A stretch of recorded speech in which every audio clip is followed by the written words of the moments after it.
Listen. Yeah. Yes, God. Get that out of there.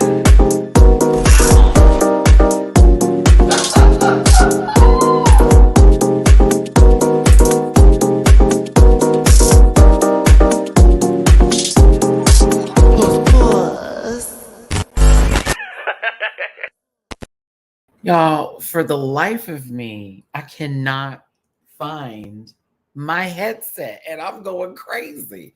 Hey, everybody, it's your boy, Matty Rants. I'm going to get it. Oh, I'm going to get it. I'm going to get it. Most certainly here. I'm going to bring Bleeker on right now.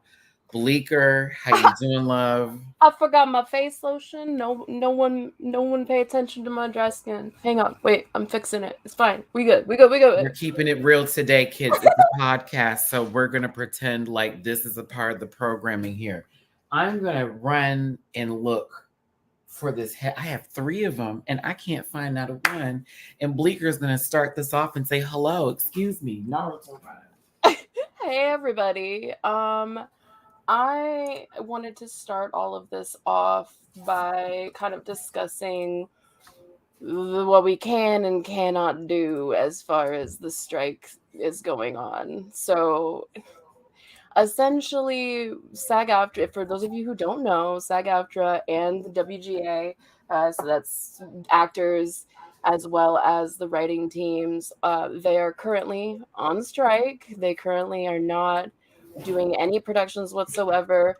If you want to be a part of any of that, there are a lot of stipulations to what is and isn't scab work. A part of that is us not being able to talk about current productions. So like if you're here expecting us to talk about like 2 of the biggest movies that are coming out or that are here and we just saw them and it's amazing, but we can't talk about it, it's because they're from strike companies. So a lot of what we do talk about or will be talking about until said strikes are over is older movies. So essentially we will only be touching on things that are kind of legacy titles, considered vintage titles, and what that means is within the profit margin of things.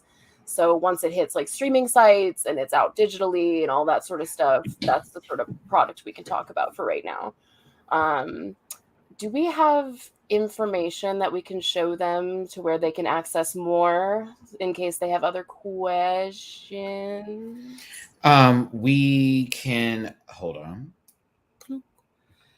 We can get that. Here we go. I need to get my external microphone there. I wasn't feeling the MacBook mic, but we will be providing that at the end of this video because those links were given to me by Bleeks here, and I can't put them in now that the video started live. Oh, well, yeah, I get that. So I can put them in with the description at the end of this video. So for those of you who are watching the playback right now and you got all the information, and for those of you who are watching now, once this is uploaded, check the description. It's going to have the SAG-AFTRA WGA official sources as well as the strike leader socials if you want to support them in that. In reference to this, to make sure, because Bleeker needs to understand this as well as everybody else, with YouTube, we do need to stress this is an entertainment show. This is not anything to do with news related, political, or any sort of innuendos or agendas like that here. So we just wanted to provide that information for those of you who are considering what's going on and understanding that you want to support the movie business and you want to support those who are a part of said business. Okay, look at that. We wrap that into a bow because I know whoever's watching this right now is like, wait, don't do me. You can send this one an email, not me. All right, so listen, let's get this started again now that everything is clear. Right. Matty Rants. It is Monster, not Rockstar. Oh my God. Thank you. Listen, what's going on? I'm trying to get in my Monster bag. Don't.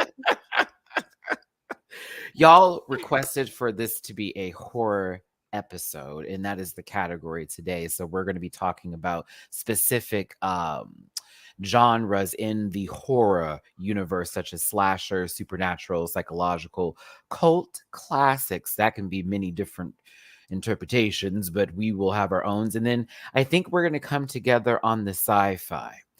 And better yet, I actually watched one of the suggestions. So now we've all seen everything. Now I made sure you saw me. I was like, listen, I've been meaning to watch this movie.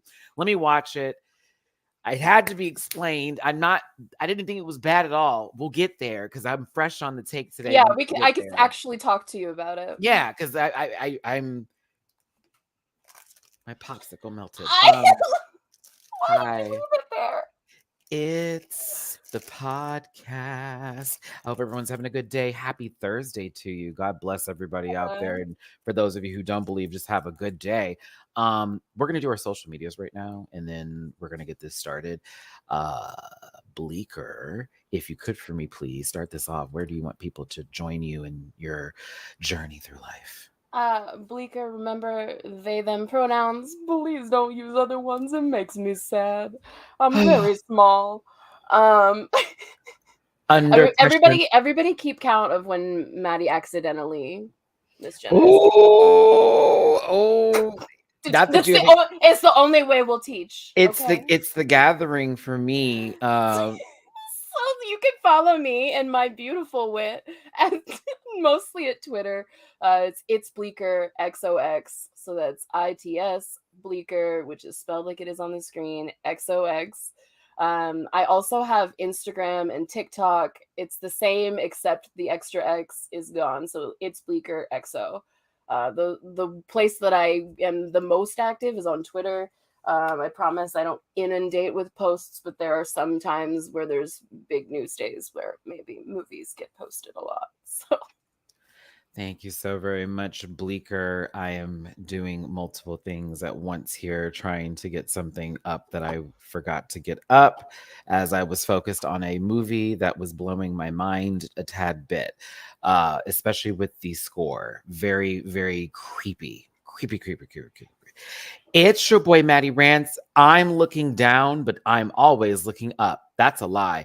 But I would like to tell you, you can follow me in all my social media spaces and places at Linktree, link in the description down below. That's going to take you to Twitter, Instagram, and all those other places. I really want to eat this popsicle, but it's dying on me. I do reactions on Patreon. Drag Race Mexico will be out tomorrow. So give me a break. It'll be out tomorrow. Haha, the thing that I needed up is up, and now I can continue going and pretending like I'm doing this all at lightning speed. Moo ha ha ha ha. Also bookable on Cameo. That's right, bookable on Cameo. Where would this be? It's in downloads. Open. Fabulous.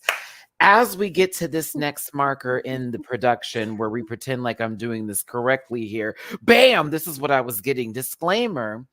This podcast is for entertainment purposes only, and content is not intended to disparage any religion, race, company, individual, or snacks. All opinions expressed by program participants are solely their personal views and do not reflect the opinions of all humans, AIs, or extraterrestrials. It's a new script.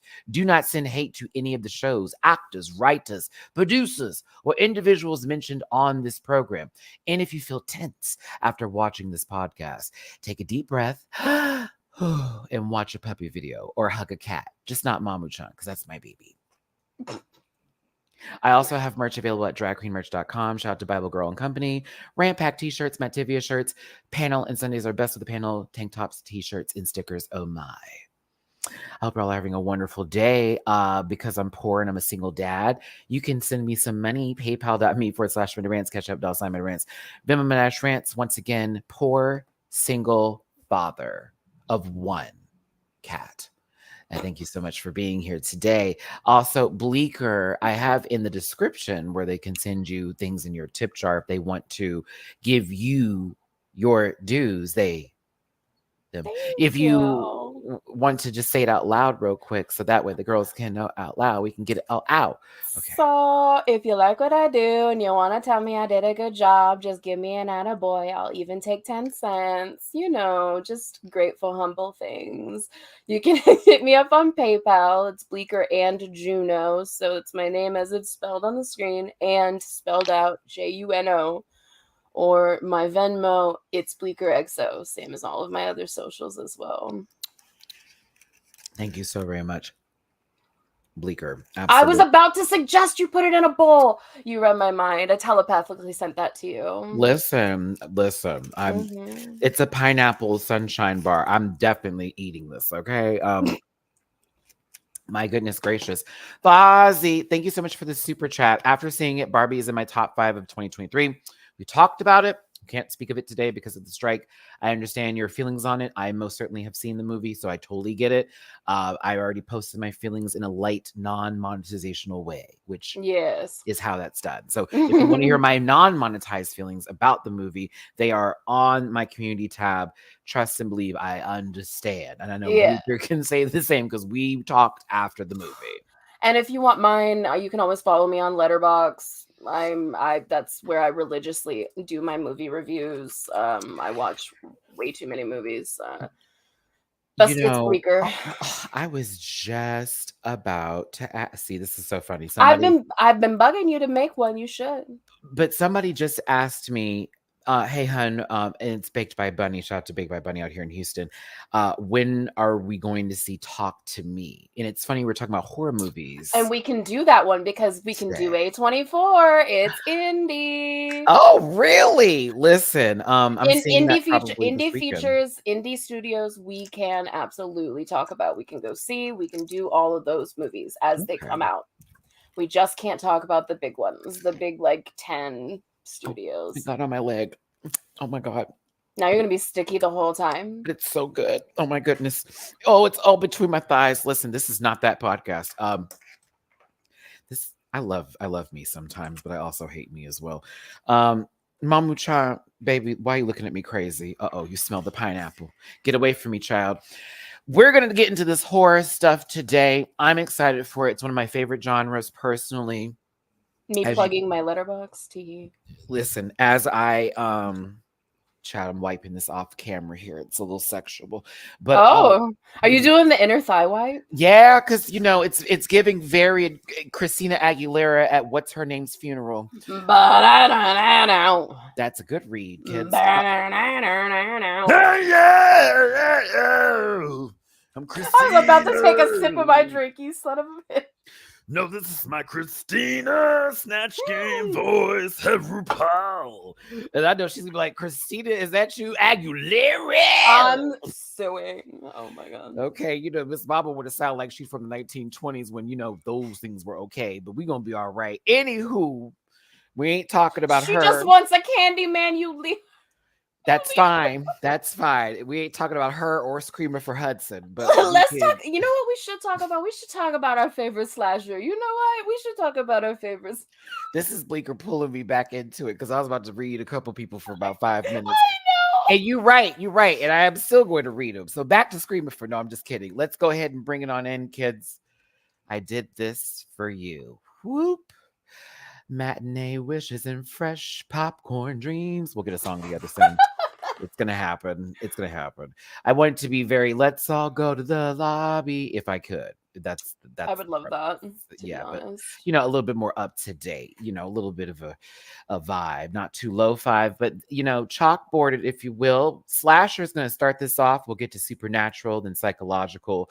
We'll follow with cult classics, and we're ending it on a very, very long rant about aliens, because that's what we're going to do for sci-fi. So let's go ahead and get this started. Bleeker is going to start this off. They will then discuss their favorite, which if we go there, them's going to tell you. First of all, are you even gay if you don't like Scream? First of all, I'm just saying. No. No, I'm just saying, there's a certain, and it's in a certain age bracket, right? It's very much a niche age bracket slasher.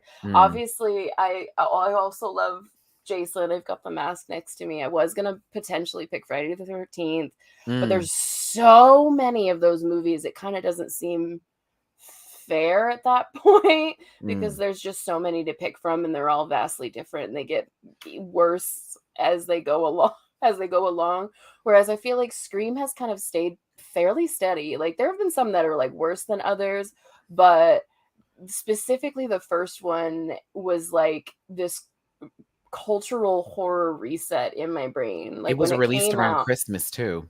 it was released around Christmas. December 20th. All of the Mhm. marketing was around Drew Barrymore. You were totally ready to watch the Drew Barrymore horror movie that you grew up with her and you No loved shade to her. And oh my Nev God. Campbell No, and no, Brett. none at all. No, She did none. But we amazing. didn't know But you like, like we Drew. didn't know that. We didn't know Nev at all. Like, because Nev was in more of like the adult drama stuff. I Like thought the she was like TV series tease. Like Yeah. Party of Five was that Right. horror, you know? And that wasn't for our age group when this movie came out. It was more for like the late 20s, like Because early I snuck in to 30s. see this movie, but Same. I snuck in to see it. Changed my life. I was like, oh my God, this is everything. Like Everything. It's this perfect walked line of cheesy soap opera storylines and then like perfect slasher moments, and the kills have gotten both just as like extra corny and extra extravagant. They've officially moved cities. Like we're in a new city now in the new timelines, or well, in the continued New timeline. York wasn't bad. There were moments It's not my I didn't favorite. care for, but I was like, oh, okay. It's a lot of this. Like once I found out who the killers were, I was like, Well, that was my thing. I feel like and that's why I kind of specifically want to say like Scream 1 and Scream 4 were kind of the two original twist endings for me, because with Scream 1 and Scream 4, they're mirrors, right?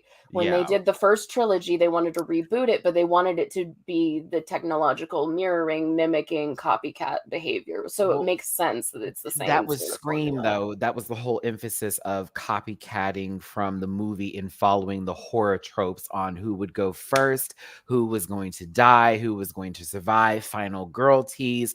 And it plays throughout the film series. And I think it may be the first time we watched a movie where it did that, because we did have Michael Myers, we did have Jason Voorhees, we did have, like even putting Freddy Krueger, who you could also blend into supernatural slasher territory, because he's more so dead slasher versus, Yeah. a resurrection, since he never was technically resurrected. Well, until you get to New Nightmares and another story. That's another. But anywho, Sorry, I got distracted by the really hot ghost face picture you put up. Sorry. my goodness, not listen. I didn't know you had a thing for Gary Busey, but there you go, kids. This is a show for entertainment purposes only, and content is not intended. Listen, I don't Cut know. the tape. I don't know if Cut you the did there for your cameras. They Them Heart. Oh no, I'm just playing. Listen, Fozzie. I'm sorry, but like in the first one with Billy Loomis and all, like his energy, like you knew he was toxic. You knew he was terrible. You know me, friend. Look at this. You know me, friend. Like come on, I was me. hoping you would put the picture in. Fozzie, thank you for the super chat. Scream and The Exorcist are my all-time favorite. Scream is my favorite slasher. Exorcist was the first movie that scared me. We could have a tiny light conversation for Exorcist, because I saw that trailer for the new movie and I was like, but The Exorcist definitely was disturbing. But I will There's say, a lot of drama behind the scenes on that one too. but these two, for those of you, spoiler alert, ended up being the killers. And there is moments like where you can actually see them sitting down here at this, where they actually have the same pair of shoes on. Yep.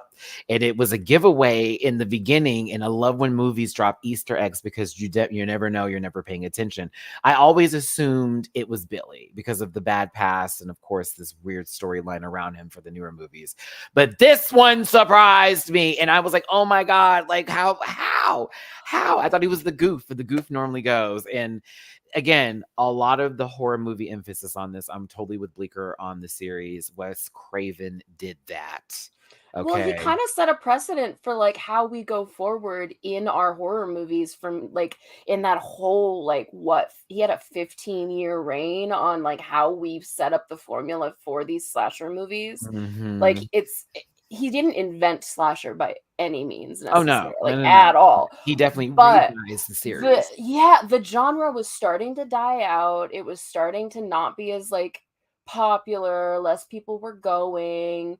And this basically brought a whole new generation into slasher films. And like we're seeing like pop culture references. We're seeing pulls into our reality, into theirs. Like it's like we're living in that world while still being safe at a distance to watch it. Kind of situation. Aniki, it's funny because me and Bleeker were just talking about this on the Oh phone. my god! We were just talking about that. Her being one of the favorites of the movie, and then her death being so dumb, but also like epic because she was a fighter. Which, when we get to my slasher series, I put this person and Rose McGowan in the same bracket of should have survived the movie. They were actually fighting back, and it sucked. But she literally was winning said fight for a moment after being a total idiot for a second there.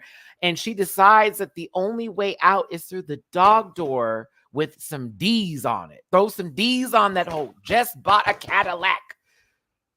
And like I was telling you this like this morning, imagine you are known for being super smart and sharp and aware, and you call all the bullshit like, "Ooh, you're gonna kill me, whole Mr. Ghostface. movie. I want to be in the sequel." And then your dumb ass decides to try and go through the doggy door. My obituary would never. I would die fighting in the middle of that. We would be in a cage match in the middle of the garage door. The garage door lifts her up, everybody, malfunctions, and then slams down on her. I kid you not. The man could have came up and stabbed her while she was lifting, and that would have been a better way to go for me versus the garage door crushing you. I mean, you could say that camera angles made it look like she could fit, but like camera angle a space does not make. Listen, it's the same thing as like realty photos, right? Honey. You go and you look at an apartment in photos and you're like, it's huge, and then you show up and it's like there's a shoebox and a mouse sits in the corner. That like, door was built for a Boston Terrier and not for a that's a Chihuahua dog door for sure. Okay, because Mama had her head, one titty, and an arm through, and I was like, well, guess that's it. But I love the Scream series. I still watch it to this day. I also love Dimension films at the time because that was one of the greatest. Like, it came in and it was who ended up buying them? Wait, they were screaming, and you heard the phone call, and then Drew Barrymore starts the whole movie, and it was just the right stuff. Like, hello, very, very, very innocent moment that turned into something completely nightmarish. So shout out to Scream, one of the greatest.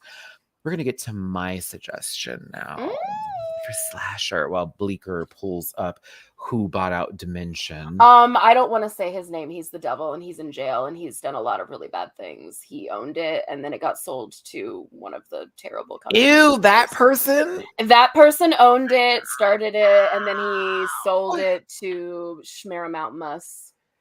Wow. Disgusting. It makes sense though, because that's also Yeah, You remember? And you remember the conversation where I was like, I feel like a whole 5 companies owns the entire world. It's kind of like that, you know. Oh, not Jimmy Buffett. We're kidding. But listen.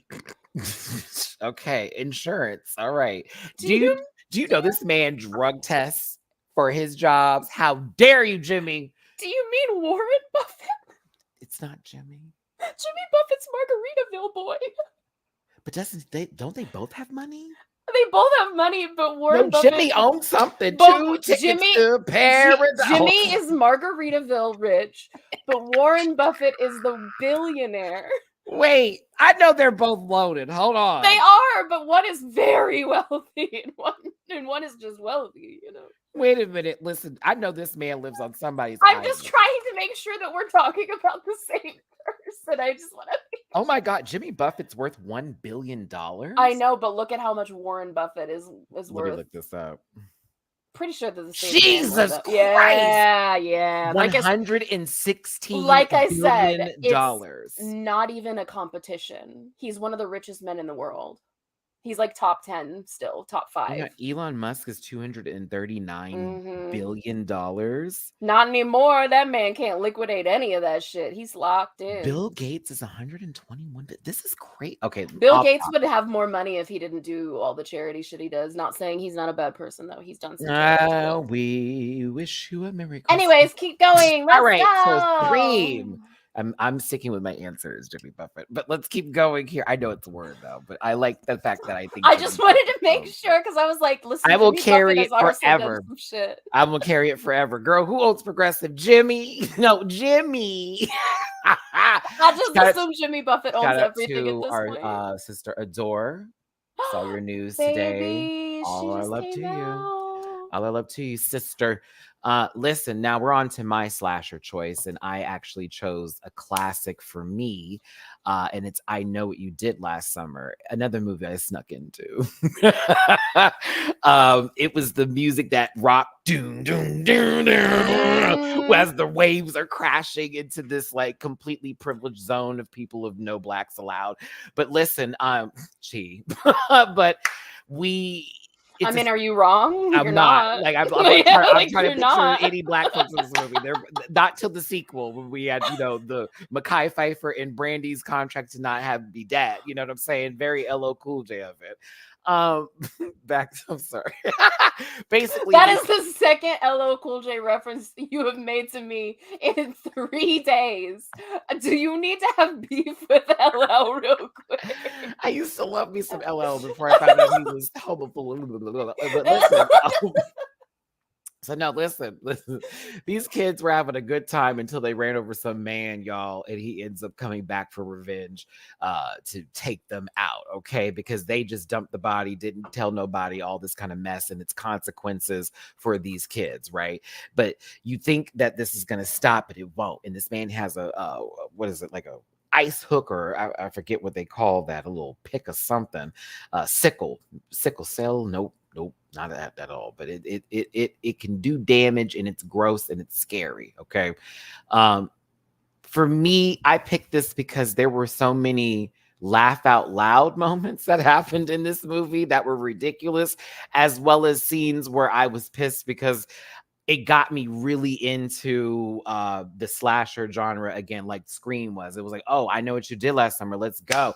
Like, we were ramping up because this came right after Scream, by the way. Right. So this was where we were going, and now the slasher films were there. Urban Legend is, I would put this on the roster too, as far as in this time zone of when Tara Reid still had a career. Before Sharknado. This is pre-Sharknado days, by the way, y'all. But also, I picked this movie and this series because what are you waiting for, huh? What are you waiting for? It's the funniest fucking thing ever. But is that not the most white woman thing you could do in that situation? We're like in some rural neighborhood, honey, like trying to talk about our friend who almost was killed the other day. You don't know where your boyfriend is at because everyone assumes it's each other. And then Jennifer Love Hughes, you know what they used to call her. It was the most flounceable moment. Like she had to lower it down, y'all. It was crazy to me. I was watching. I know she took a bow. She just went. I thought she got beat up low key. I think the rest of them. It was. What are you waiting? What are you waiting for? This came out around the time that like Victoria's Secret was booming with those like fucking push-up bras. Telling you, Jennifer Love Hewitt. They had them girl back then. Can I say that when I was a kid, I had an irrational dislike of her for no reason. Really? I literally had a made up beef in my brain as a kid against Jennifer Love Hewitt. I would be like, oh, she calls herself Love. Like, she wasn't on Roseanne. There was someone who looked just like her that was on Roseanne. That was the bitchy character for Darlene. And Jennifer Love Hewitt reminded me of her. Wasn't she on the Mickey Mouse Club? Yes. Okay. And like Ghostbusters. We grew up from a time when we used to actually still see the teen Mickey Mouse show come up on Disney. For the girls that don't know, I used to still see that, and even the black and white ones every now and then at 3:00 in the morning when Disney would have a Because they would completely do different Mickey run. Mouse Club once like certain hours had hit, because they Mhm. were like, "This is your good night show. Go to bed." It used to blow my mind seeing Annette Fettucelli or whatever her name is. Annette Fettuccine. I want to call her Fettuccine so bad. Fettucello. Fe- Who are you Portobello. talking about? Buddha de Beppo.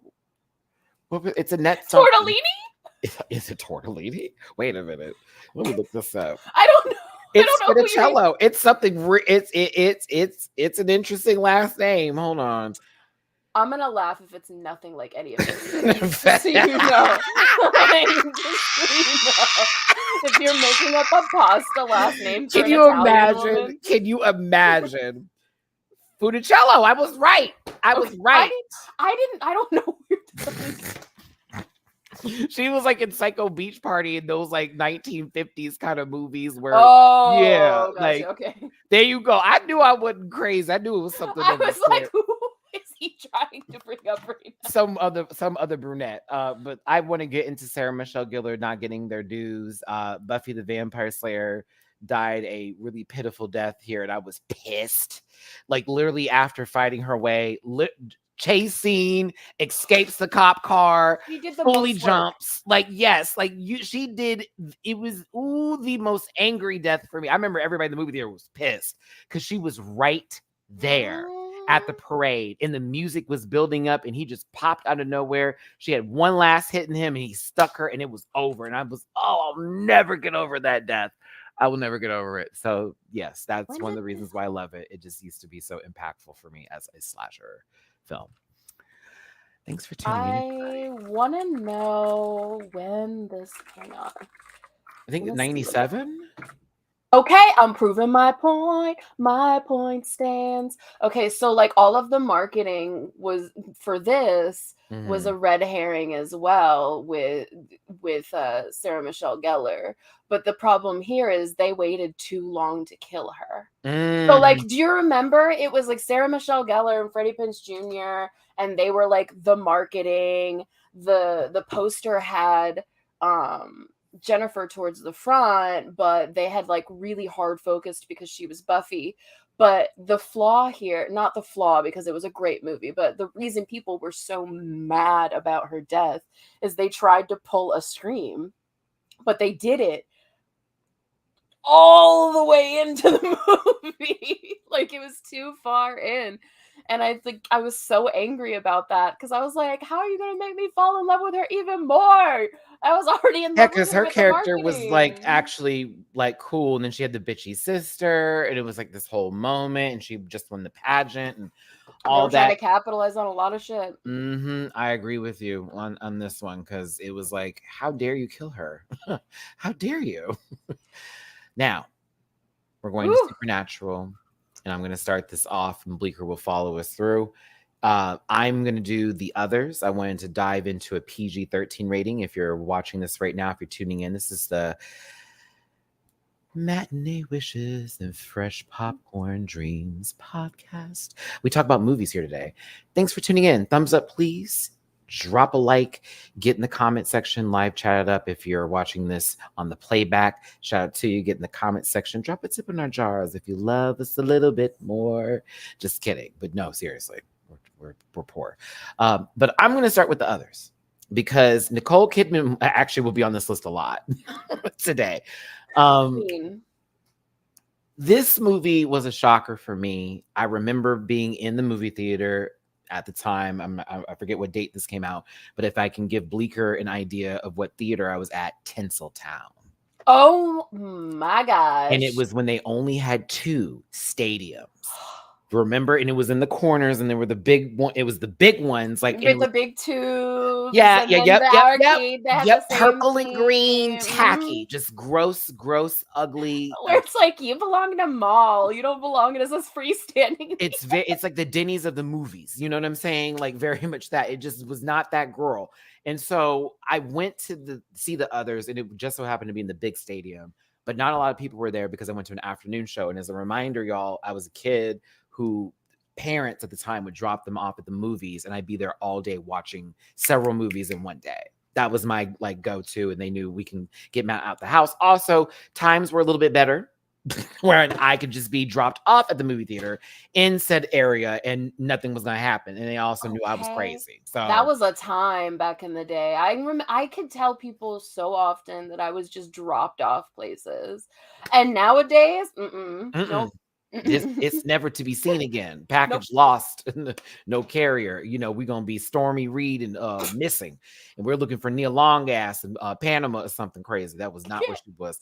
Maybe it was Colombia. I don't know. But to get to the others, it's basically everyone's seen it. So to those who are about to watch right now. Oh yeah, spoiler alert. Everybody, it's about to be a lot of I'm gonna do the same thing as last time. We're like, spoiler alert. Pew, pew, pew, pew, pew.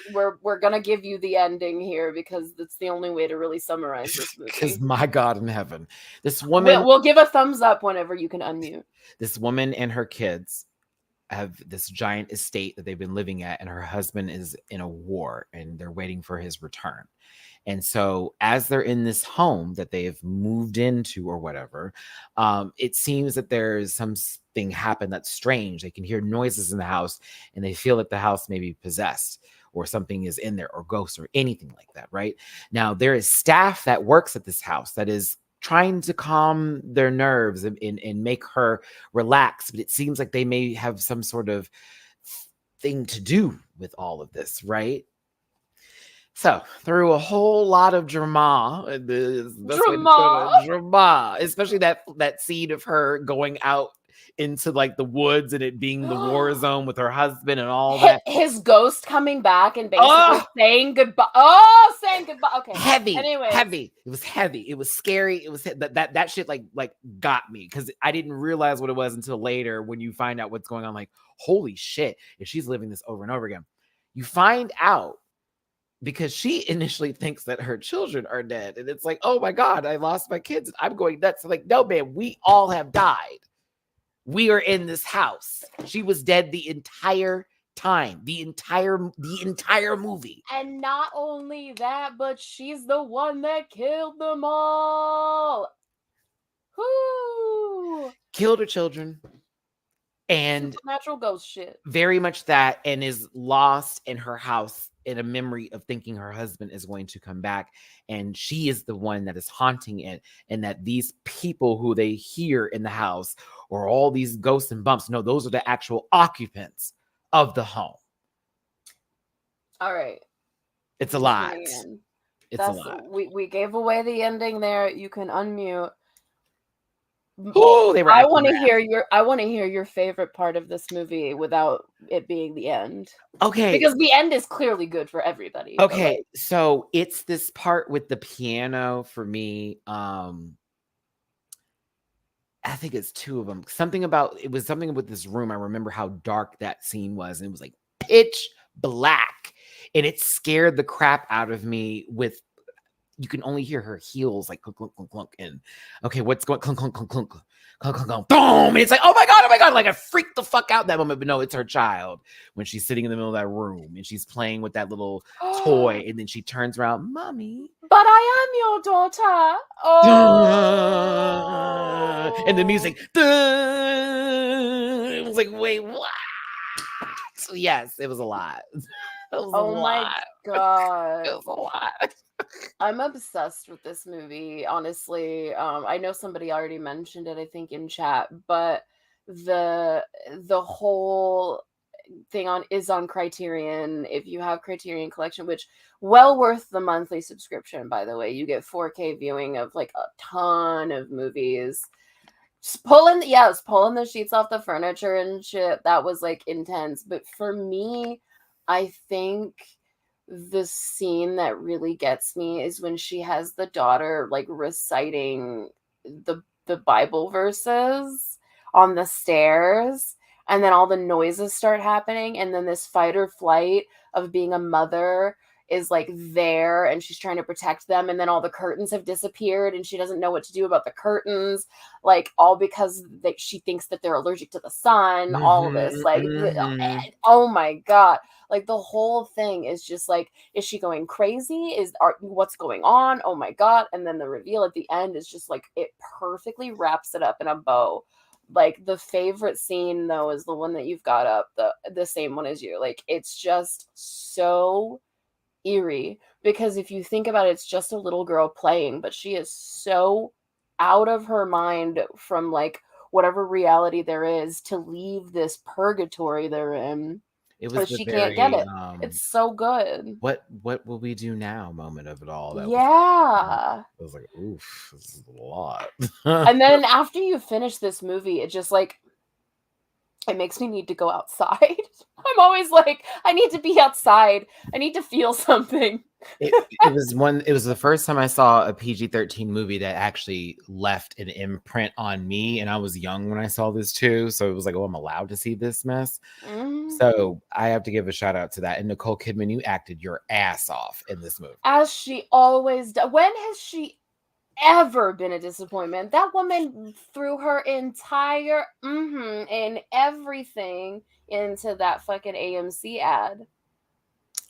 Every time I sit, every time, because I'm an AMC member, so every time I'm going there and it's, we come to the movies. We come to the movies. In this bedazzled pinstripe suit. Like, give me a break. It's so funny. I'm like, mind you, she's at a premium theater in Los Angeles with the black seats and the full scale lighting, because in Houston it's red and smells like mold in half of them. You know what's going on, AMC. I'm a member.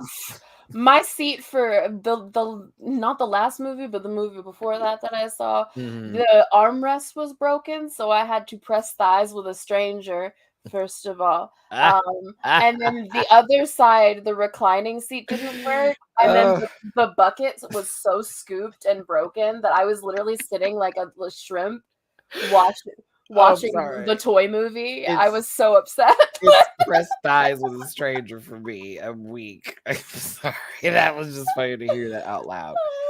I'm sorry. That was funny. It was like, I'm sorry, but you just assumed that I want to be touching people. I don't even want to be thigh pressed to people I know. Okay. Hello. Okay. Chad, listen. The others, y'all, check it out. It's a good one. Bleeker, your option is next. And I agree with this option too. I was just trying to be different today. She trying to be quirky. Oh, the Conjuring franchise is amazing. The spin-offs, let's not, but like listen, okay, if I'm going to rank them, if I'm going to rank the Conjuring franchise, the little cinematic universe that they've built, it's Conjuring 1 through 3, and then Annabelle Creation is in second, and then the rest of it is tied for last place. I don't think I like 3. Did you know that which one? I don't know if I like that one. I kind of didn't. I think I'm gonna be. I'll be honest. The Devil Made Me Do It. I didn't like that one because it took a while to get there, and then what it was for me is I liked the sequel for Annabelle a lot. Like a lot, because it had a lot going on with it, and it was kind of spooky. The first Creation, no, it goes Annabelle, then Annabelle Creation, and then Annabelle Comes Home. Oh, Annabelle Comes Home was the one I liked. That's the one I actually liked, and I did like Creation a little bit, but the first Annabelle was trash. Except for one scene that I put that last place. Bitch. Like, if I'm gonna I found out recently, and I know I'm gonna butcher this. I'm sorry for the Spanish speakers, but I can never say this word.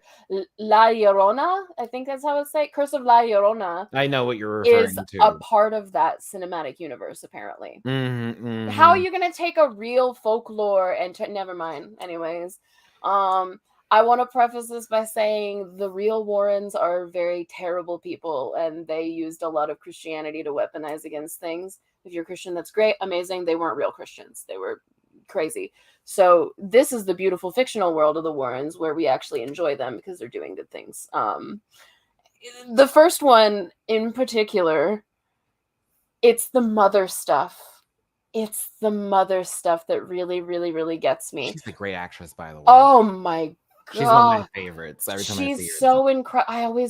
Her name always slips me. Wait, I want to be able to get her name right because she deserves. She was in this movie with Catherine Zeta-Jones that was also like a haunted house movie many years ago, and Lily Taylor. yeah, and she was the main reason I kept involved with that movie because I hated it, but I was like, yeah, she made that, and she's an excellent actress. But when I tell you she ate this the fuck up, Every bit of it. Like, and it's such a slow burn that you start like questioning noises in your own house while you're watching it, and you like are looking around and you're like, what's that? Oh my God, what's going on? But it's the fact that it's like a possession. Like, possession stories will never not freak me out on some level. Some are done really, really well, others are done very, very terribly. I think the Conjuring movies do it so well. You've got Patrick Wilson giving it his all as like the supportive, stubborn husband trying to protect his wife. You've got this Vera Farmiga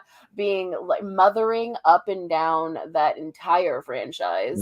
Also known as Detox, obviously, now, because that's exactly what Detox has been dressing like lately, and she looks just like Vera. I love She Vera. look like Vera. I know it's a compliment. Like she's giving Vera a run for her money. For me versus Ed. Mm-hmm. Yes. But no, I agree with Bleeker on this one. Personally, it's definitely the first two for me, especially that second one. I don't know why that got me together. I don't know. The first one was a lot. It's the mother stuff. It's the mother stuff. That's why I feel like the third one isn't so. It doesn't have as much of an impact. Thank you. Yeah. That was the one she starred in that I remember. The Haunting. Oh yeah, she's done a lot of like horror and possession stuff. Like, it's really, really good. Yes, Ed and Lorraine, honey, they've been doing this. Yeah, and like Amityville Horror, that's one of their cases as well. So like they've touched a lot of cases that are in horror movies that you guys have seen before. They're a part of a lot of the supernatural stuff. They're one of the cases that they have. I believe the second one was the first one in an English-speaking country that the Vatican actually recognized as a possession. Ooh, I might have to watch that tonight. The second one was so good. With the upside down crosses, and then oh my God, the tall man.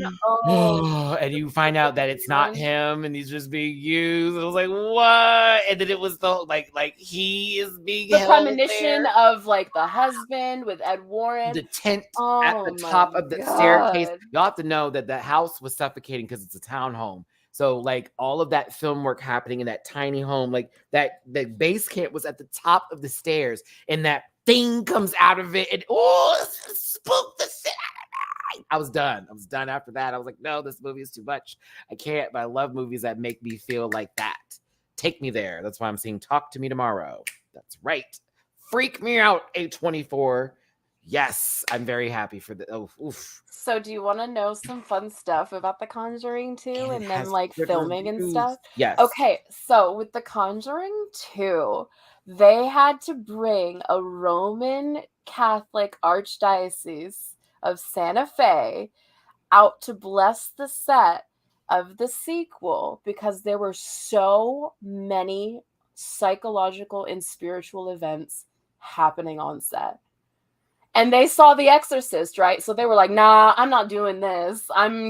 Get blessed. And the second they were blessed, like they blessed the set and stuff, it was all fine. Everything but that was like the same case that was going on with Poltergeist, like literally on Indian burial ground, playing with that kind of stuff.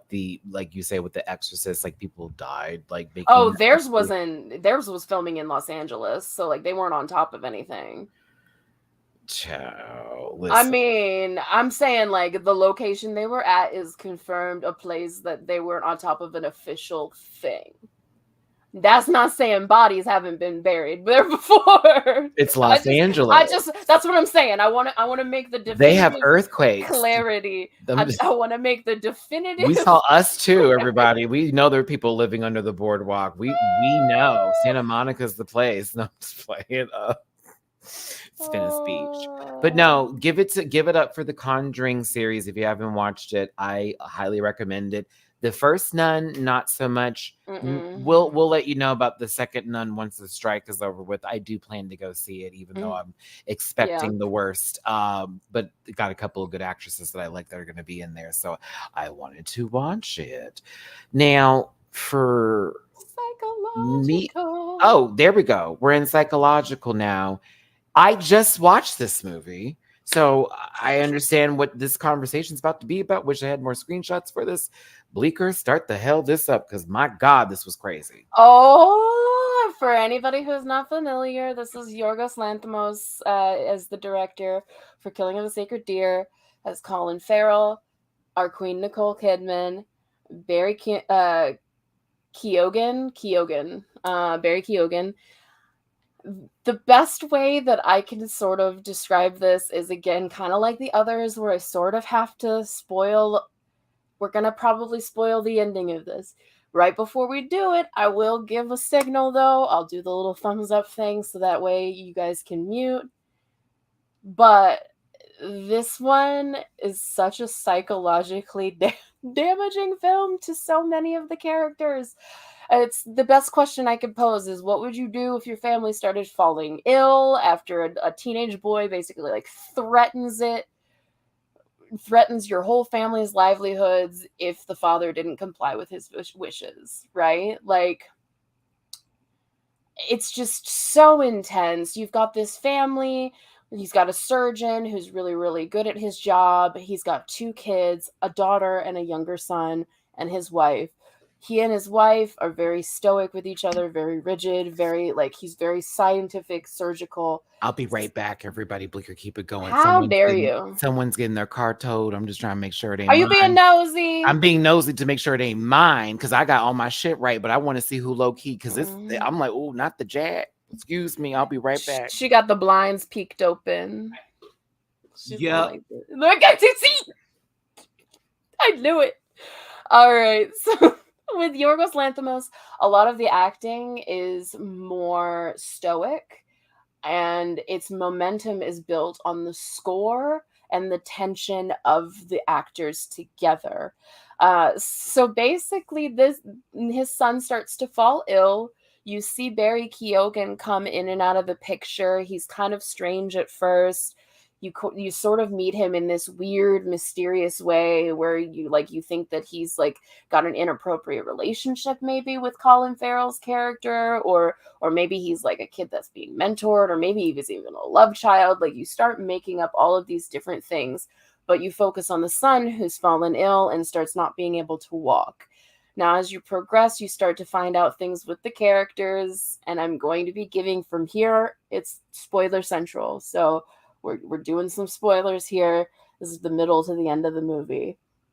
We find out Colin Farrell has been doing surgical for a long time, killed his father, Barry Keoghan's father, on the table, and now it's an eye for an eye situation. He sits the father down and essentially tells him, well, you can either kill one of your family members now, and then we'll be even, or I'm going to start poisoning them. Like, I'm essentially going to start making them sick. It doesn't say poison specifically, but I'm going to make them sick. First, they're going to stop walking, they're going to stop talking, they're going to stop eating, and then your daughter's going to have it, and then your wife, and then you, and then all of you are just going to die unless you do this thing. So this whole time, his kids are starting to get sick. You're trying to figure out if it's a psychological thing or if it's real, if it's made up. He doesn't know what to do. The very end of the movie, we take a whole gander around the room. We do a nice game of chicken, and then there's a death. Okay, I'm not going to spoil that part of it. That's for you guys. Spoilers are done. This movie psychologically tears apart each and every character with all of their insecurities, all of their little, manipulation. Everything is just so perfectly hit to a T where it just explodes, and the score helps it tenfold. It's on Showtime for those of you who are interested in watching. I'm trying to think of what a comparable movie would be to this one. I have no idea. I mean, I feel like maybe any sort of ultimatum like a psychological ultimatum movie, but it's very much a good movie. It's so intense. It'll take you a second to sort of process it once you've finished it, and then you start thinking about it and bringing it in, and you sort of like fall into it. Like, could you physically kill a family member to save the rest of them, or would you wait as long as he did?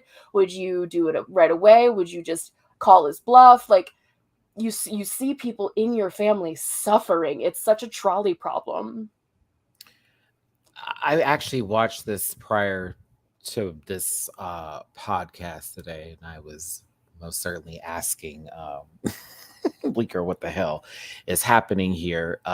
Because for me, I'm like, yeah, I was watching the movie, but I must have missed the slippage of whatever was, or it takes a couple times. If it's just a psycho, somatics moment, or if it's him just getting into their heads, which he was the entire time throughout the whole, movie. It was very eerie. It was very creepy. It was very like cold. Even how the dad was treating the son.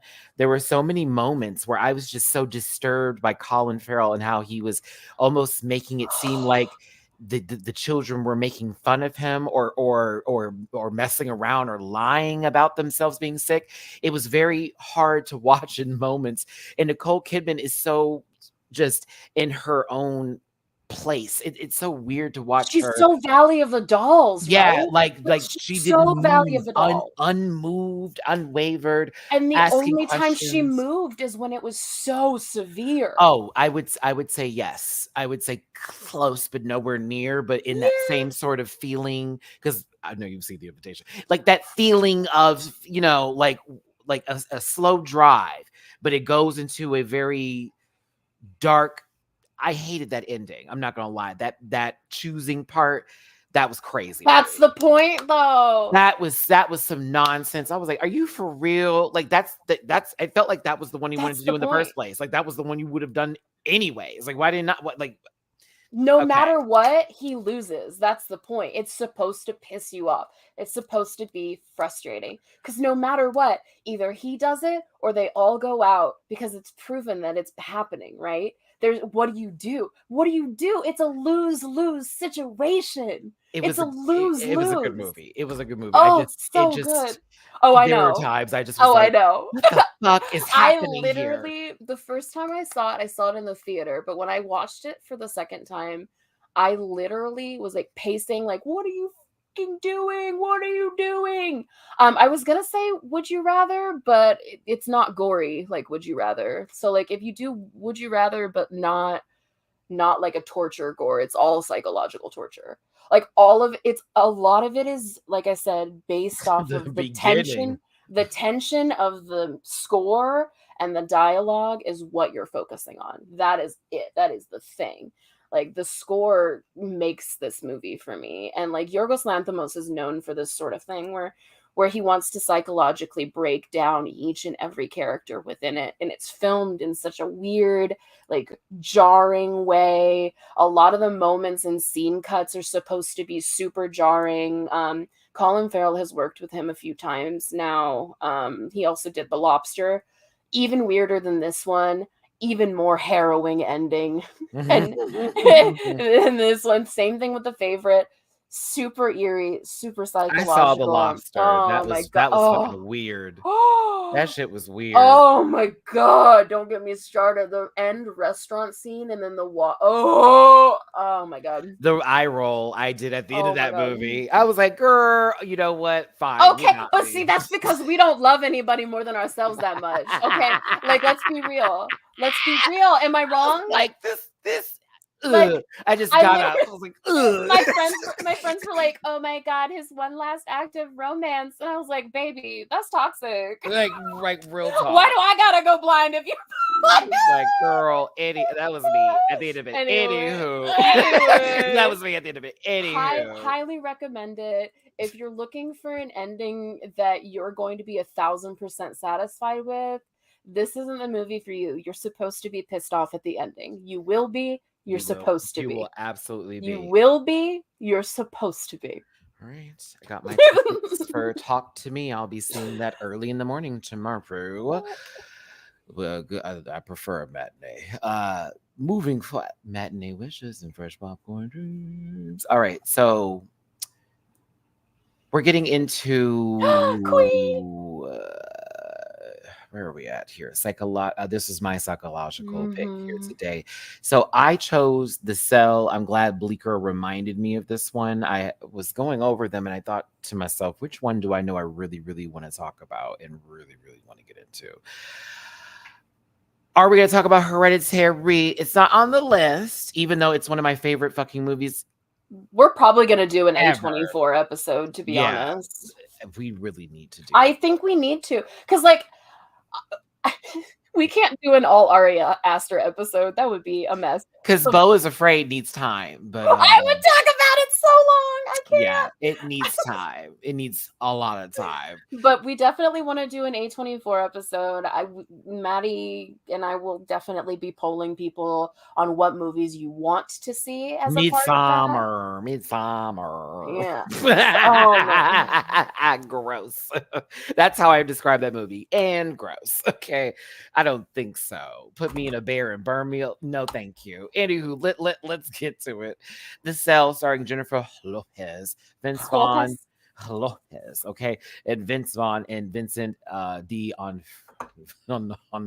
I always D'Onofrio. Donata. So I'm playing. Bless you. Yeah. Oh, sneezes. Kisses down low. Okay. Oh, not the disclaimer.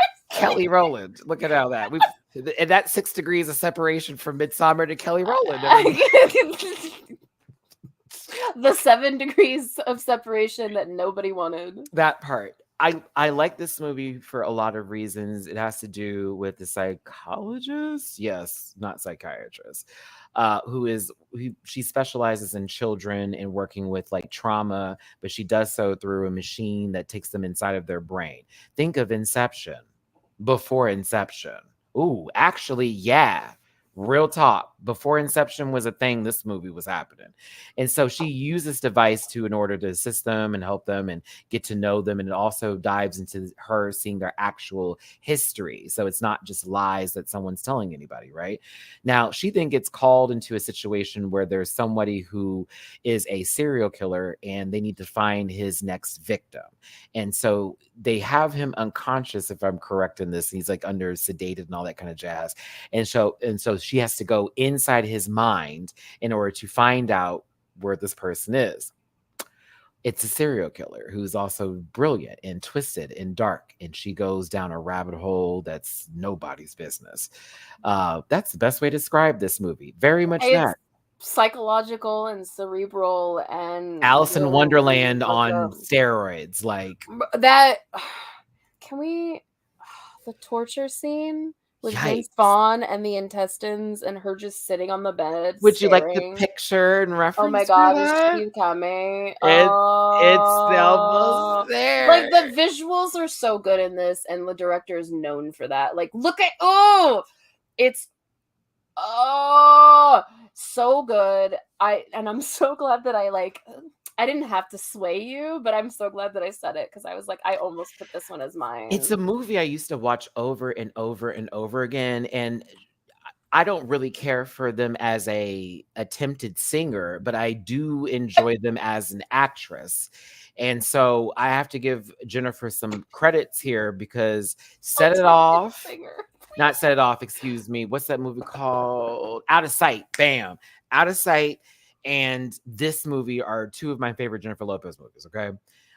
And this one here was so fucking crazy to watch. And it was interesting because she was learning about who the killer was versus finding out where the person was that they were holding. Eventually they found him, but it was her having to understand the killer and then getting lost in his mind and thoughts, and then him getting control of her, and then somebody else having to go inside to save her and remind her. And now that she had all that information from understanding him, because she was following him as a child the entire time, his child self, his innocence was trying to tell her, like, save me, because I'm gone. That shit was creepy to me. It was so sad because he was asking to be killed. And like that's a theme. That's a theme with Tarsem Singh, who's the director. That's a theme with his movies, and I love that for me. Like the whole thing is like you need to embrace that inner child, or you're not going to be able to be a fully formed human person. And she had to change herself into an image that he in his childhood represented good and love, and that was the Virgin Mary. You know, Jennifer can't relate at all to that, but like, yeah, but she do like to put on a white dress. Honey, just be sinning. If you had my love, I gave you all my trust. I love that Ashanti song. Oh my God! Like not. Sorry. I said the quiet part out loud. Sorry. Anyways, Christina Milian's what? Okay, well, all right. We have to stop because I am not going to be chased with a baseball bat because of Mitch Connor. Okay, listen. Ooh, that's an inside joke. Shout out to the girls that watch South Park. She hates that episode. But yes. I think, Felicia, you are right. It is time for one of these. Bloop. All right. Thanks so much. All right. Continue back and forth. I love the movie. It's beautiful. It's one of the most gorgeous movies I've ever seen. It's eerie. It's creepy. It keeps you on the edge of your seat. You want them to find the person who's being held hostage. Mind you, we get to see the person who's held hostage throughout the movie, also trying to find a way to survive too. It's like so much adrenaline gets built through this. I loved it. Great ending. It was very satisfying. Great movie. Go ahead, Jennifer Lopez. So Sears Collection. My favorite bit about this is the costuming, right? She's done. So when I fell in love with the costuming of this person's work, you're gonna know immediately when I say the movie. She did Bram Stoker's Dracula. She did the costuming for. She did a couple of others in like the early 80s and then in the early 90s. But Bram Stoker's Dracula basically set up her entire aesthetic. So she does Dracula, she did The Cell, she did The Fall, she did Immortals, Mirror Mirror. She's done every one of Tarsem Singh's films. And the costuming and set design never miss. Like it was walking. Never. Oh my God. And the flow. Oh, and then like the way that they made the bodysuits, like the way that they had it mimic like muscle and the way that it sat on said muscles, like just remember the hair that the like and then like yes, it was sickening. It was crazy. It was scary. It was this man is demented. Like, to get this kind of color saturation in film, like not digital, film is insanity. Remember when it changed, like full letterbox film, and it was like, and the music was like, just the build up for that. Also, the horse being split is traumatic. You get so focused on the visuals of it, you start to like forget that this woman is quite literally being psychologically tortured inside of his own mind, inside of somebody else's mind, while trying to help him but stay onto her own sanity. Like you said, it's kind of like Inception, where it just builds and it builds and it builds, and it's like all about embracing that inner child to save yourself and to remember that you once were a different person. Like, it's such a good movie. Oh, it's so beautiful. And that's why I kind of love, psychological horror just does something for me. Just in general, just does something for me that like no other horror can do for me. I think two of my favorite parts in this film is one is when can you believe it that Vince Vaughn was in this movie, y'all? I know. He has to go inside to save her because they see that she's lost. Catherine, remember the lady? Catherine, wake up! Catherine, this isn't you. Right. So he has to go inside, and when he wakes up, there is these three women just sitting there in this weird position in what looks like a pit, like their bodies that are supposed to be buried, and they're all looking like this. It was and he just goes, okay, I have made it. And it took us as viewers like back, like, yes, we are in some fuckery, like get ready, because here we go. And then the second one is when he's cleaning some woman's body in a bathtub, and she's in that Oh, moment, and she's yes. talking to him, trying to understand who he is, and he is describing his childhood trauma and explaining why the boy keeps running away, because it was so fucking crazy. The iron, and you find out that he was, you know, basically gay, and it was like this whole like moment of like his dad like torturing him, and then him being obsessed with women after that. It's a lot to take in. It was a lot to take Honestly, in. if you ever want to see another, like, I think people forget that Vince Vaughn is also really good at drama. Like, he does a lot of comedy, right? But his dramatic acting is what got him started. Oh, because when he was getting But his organs pulled, oh, wake up, and Catherine! Oh my god! I was like, oh my god! if anybody in this chat or anybody who's watching has seen Clay Pigeons, I want to kiss you on the mouth. That movie is incredible. Hardly anybody has seen it. He does some of the best acting I've ever seen in like a psychological sort of like thriller movie. Like, just bravo from everybody that's in this. I mean, Was J-Lo, I guess, does okay outside of it. he he was great in everything until he met Owen Wilson.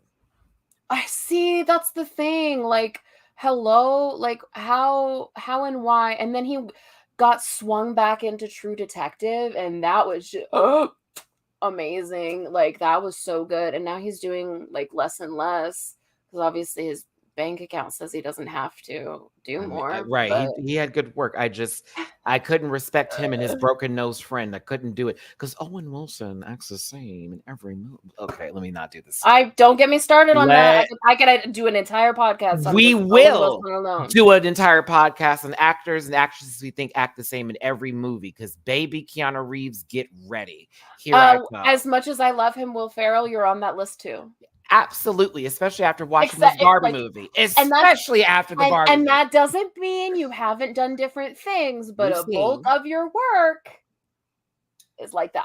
telling you, because all right, next genre in this is what's your cult classic? Okay, now for cult classics, I kind of got a little deep here. For somebody saying, I bet Child's Play is Maddie's slasher, Chucky is a slasher, yes. However, it's also a cult classic because it wasn't necessarily popular in the beginning when it had came out, but once it got into the video on demand service, Blockbuster Videos, you know how this works, online, the way it goes, streaming now, Child's Play is very much a cult classic series, even with the craptastic sequels that have come out. But now it's been reinvigorated, or I should say revitalized with the series. Mean you didn't like the one with the woman in the wheelchair? Hell no, I didn't like that one with his weird looking face. I like those two, the Cult and Curse of Chucky. Okay, like high camp, but like I'm an original kind of gal, like when it comes to these sort of movies. And then I like how the series for me feels like a play on all of the above. And that's kind of why I'm good with the series more than anything now. I love the series.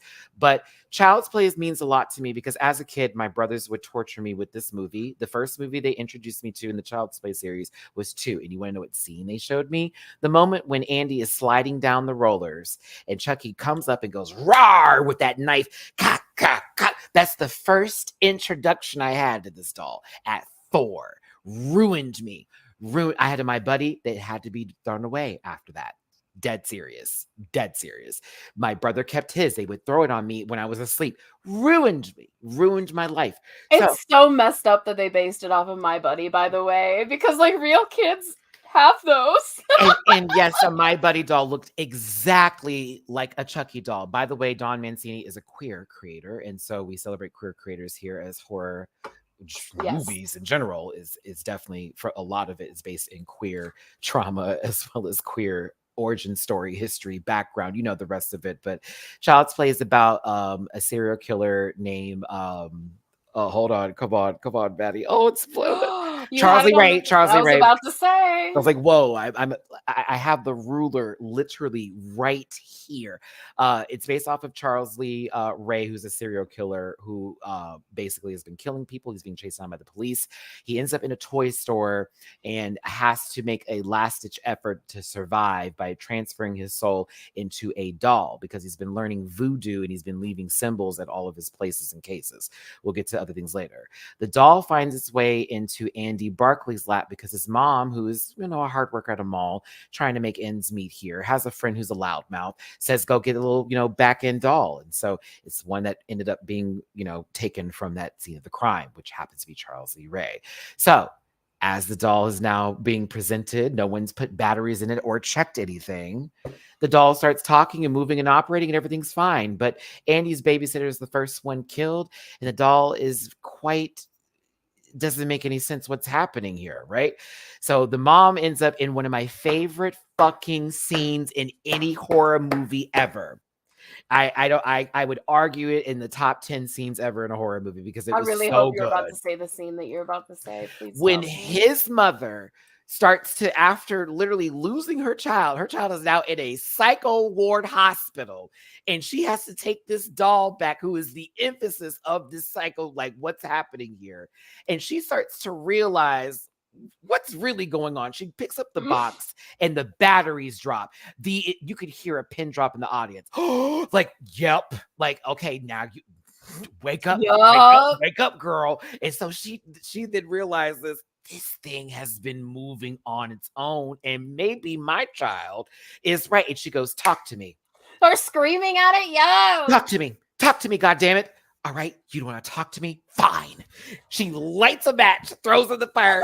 If you don't talk to me, I will throw you in this fire. And baby, this doll activates, and it's so cool how they did the puppetry work in this, because it goes from a regular doll and you see the puppetry work come in. That face, you stupid fucking bitch, beating on her, y'all, like bit her, and like you lose the whole film goes into another level of crazy after that. Chucky goes to the hospital trying to get Andy, kills the doctor with the what's it called again when you have to clear? I forget. Defibrillator. Thank you. That's why I let Bleeker say it, because my lips are gonna flabble. Gobble. Hey, that's the end of our show. No, but he ends up doing that. They get back to the house. The doll. Another funny scene in the elevator when the older couple was there. What an ugly doll. And as he's riding up, fuck you. Oh my God.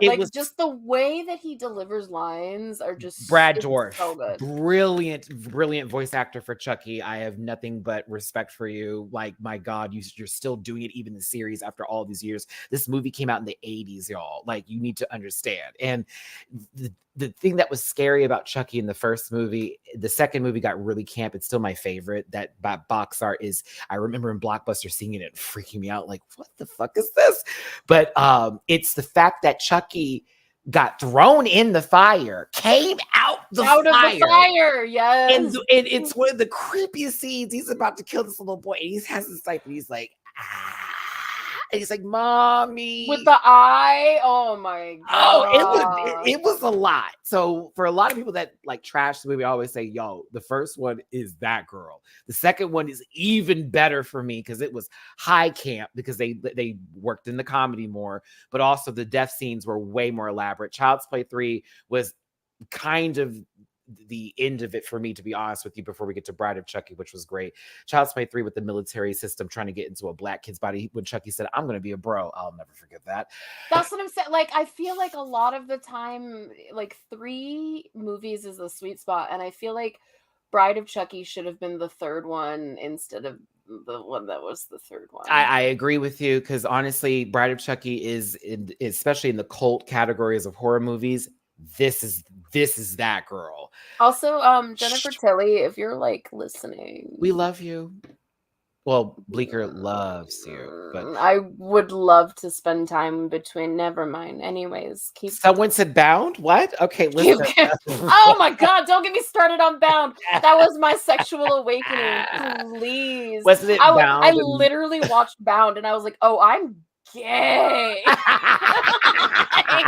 I am Yay! Oh, Jennifer Tilly definitely added a lot to the series, even though she became super meta in the rest of the series, which was I really love that she's weird. like the token at this point. Like, I love her. Oh, She but she will literally do anything Chucky related. It doesn't matter how long or how much she has to do. She will do it. But technically, in spoiler alert, to go into the TV series that is literally based indirectly from all of the movies, which I think I'm so thankful for, she's technically dead now. Like Jennifer Tilly, the actress, not in real life, but in the Chucky universe, the actress now is fully dead. gone, and Tiffany is like the full.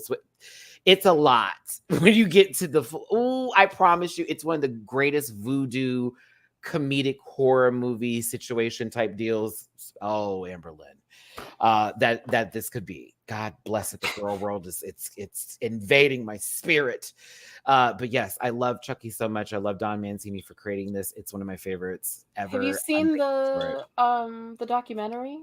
I have, of course, I have. Living with Chucky or whatever. I literally I gave money to like help crowdfund that shit because she's been working on it for like 10 years because her dad is the like puppeteer and all that, like the creator of Chucky. So what's sad is they did greenlight the season 3, but based off of things that have been happening now, and I don't know if it was filmed or whatever prior to what's going on. Don't expect to see any new content that hasn't already been filmed in the can to happen until at least late 2024 or early 2025. It's going to be a lot of reality TV.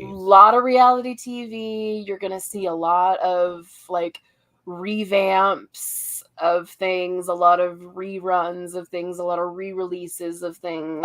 Like game shows, get ready for I already have a bunch of casting emails from the game shows that they're trying to get off the ground right now. Yep. I got a couple for some reality shows. Same.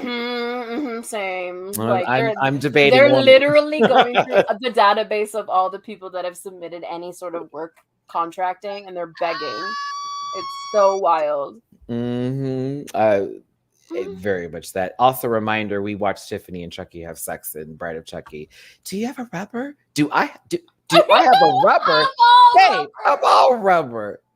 Oh my God. That was the audience lost it at that part. It was so ridiculous. Like, what's happening here? Jennifer tells. Look at her. Good also, God. let's remind ourselves that they birthed a child who is non-binary, gendered. Oh, speak Glenn and Glenda, which, oh God, the way they did them on the show, y'all, I couldn't. So good. I gagged. I was like, oh my God. They actually separated it. Oh, I love it. I love it. I love it. I love it. I love it. Oh, my cult classics, American Psycho. I know that it seems like it's super popular, but much like Child's Play, it wasn't when it released. When it released, it made a decent amount of money, but it didn't make a ton of money. It's kind of. I went to go see the movie theater with my dad. I made him take me. He hated because a lot of people just like they didn't get it, and even in its popularity, people don't get it. It's kind of like a bro film that's taken too seriously. It's a satire, but they think it's serious, but the literal author of the book, Bret Easton Ellis. Shout out to Bret Easton Ellis. I'm such a big fan. Woo! I read all your books. We love Bret Easton Ellis. I read all your books. Incredible writer. Huge fan. Then the director, who's a woman named Mary Herron. I'm pretty sure that the message is very clear that toxic white men get away with a lot. And that was the whole point, not empowerment of man. Essentially, if you haven't seen American Psycho, it's basically Patrick Bateman is a sociopath, psychopath, everything under the sun, narcissist. Like, he very much has a routine. Everything has to be his way. He needs to have it at that moment, and anytime anything goes off the rails, he takes it under his own wing. He decides to go for it, and usually it's violent. And a lot of the time, he tries to use manipulation tactics. And if they don't work, then he takes care of them. Shout out to Justin Theroux's unibrow in this movie, because it's very prominent. It was working. So to those of you, like we were saying, Bret Easton Ellis is based off of a book that he wrote. Maddie read this in high school. This is one of my I need to reread that, to be honest. It's so good. And so much was left out of the movie that would disturb you in the book. Because everything's done from his perspective of him talking about himself, his day, everything, including the movie. A lot of it's narrated by him with minimum scenes of actually watching it happen, because you realize that Patrick Bateman is not who he thinks he is. He is keeping up a facade of himself that is not true to his nature, and it's causing him to socially, mentally, and like collapse. Well, he's like, it's like he's convinced himself at this point that he's this other person. And honestly, bonus points, if any movie is gonna violently kill Jared Leto, I'm on board. Like, oh, and I mean in the worst way. And like, honestly, I feel like that was the only, you can't justify murder, I want to say that, but that was the only kill I kind of justified for him. Remember when he was butt naked with the TV and was running and he drops it and he was like, he did this, he went, ah! That shit had me crying. I was like, this is too much. But like, the fact that he just, like, he is so confident that he's going to get away with these things that he literally sets a scene for each one. For each one, like, for each moment that he goes off the rails, he sets a scene. And honestly, the whole thing, like, he doesn't really, like, he prospers the whole time. It's the last scene in the movie when, like, you don't know if it's real or not. See, that's another thing too about reading the book, y'all, which is really important that you need to like get into, because a lot of this, you don't know if he even dreamed or if he just made up in his head in these moments. A lot of it is very much his own want or desire to do versus his acting out of those moments. Maybe one of those kills was real, or all of them done in the same sort of way. But you don't know because it's from his perspective. Only in like a journaled sort of situation. It's definitely not about like where we're going to have a police officer start talking about, well, this is what, none of it is explained. Not at all. Everything is from his moment, his perspective. Even in the book, it's that way. So you only never shift perspective ever. Like, and that's why a lot of the time, whenever I talk to people about this movie, the complaint is they're like, oh, all of the other characters are so hollow, though.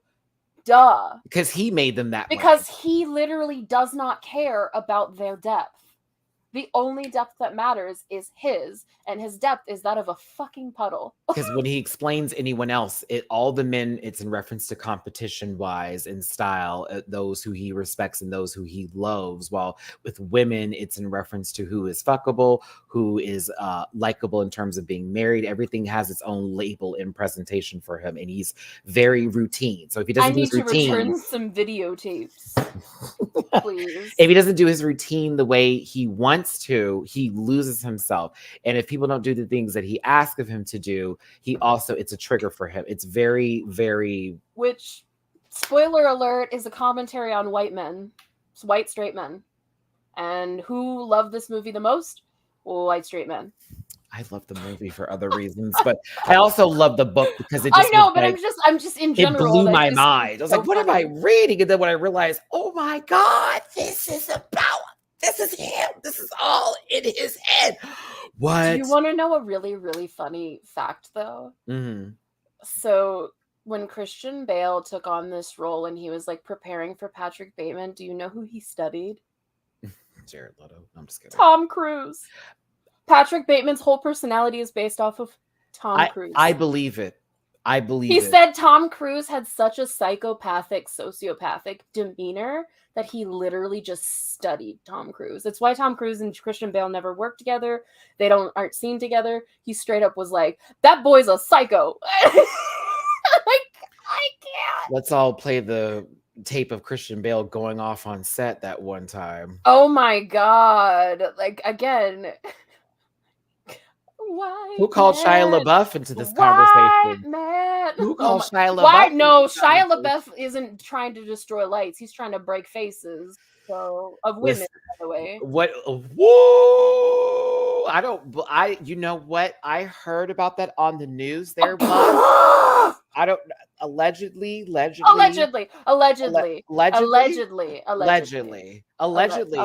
a beautiful girl. Yes, I've seen her. Sources say at Jamba Juice. Yes. Okay. So. Oh my god. So anyways, let's go to sci-fi. Sci-Fi we came to an agreement on because it's honestly one of the greatest series ever, including the ones that y'all hate, Prometheus. But Ridley Scott in the Alien universe.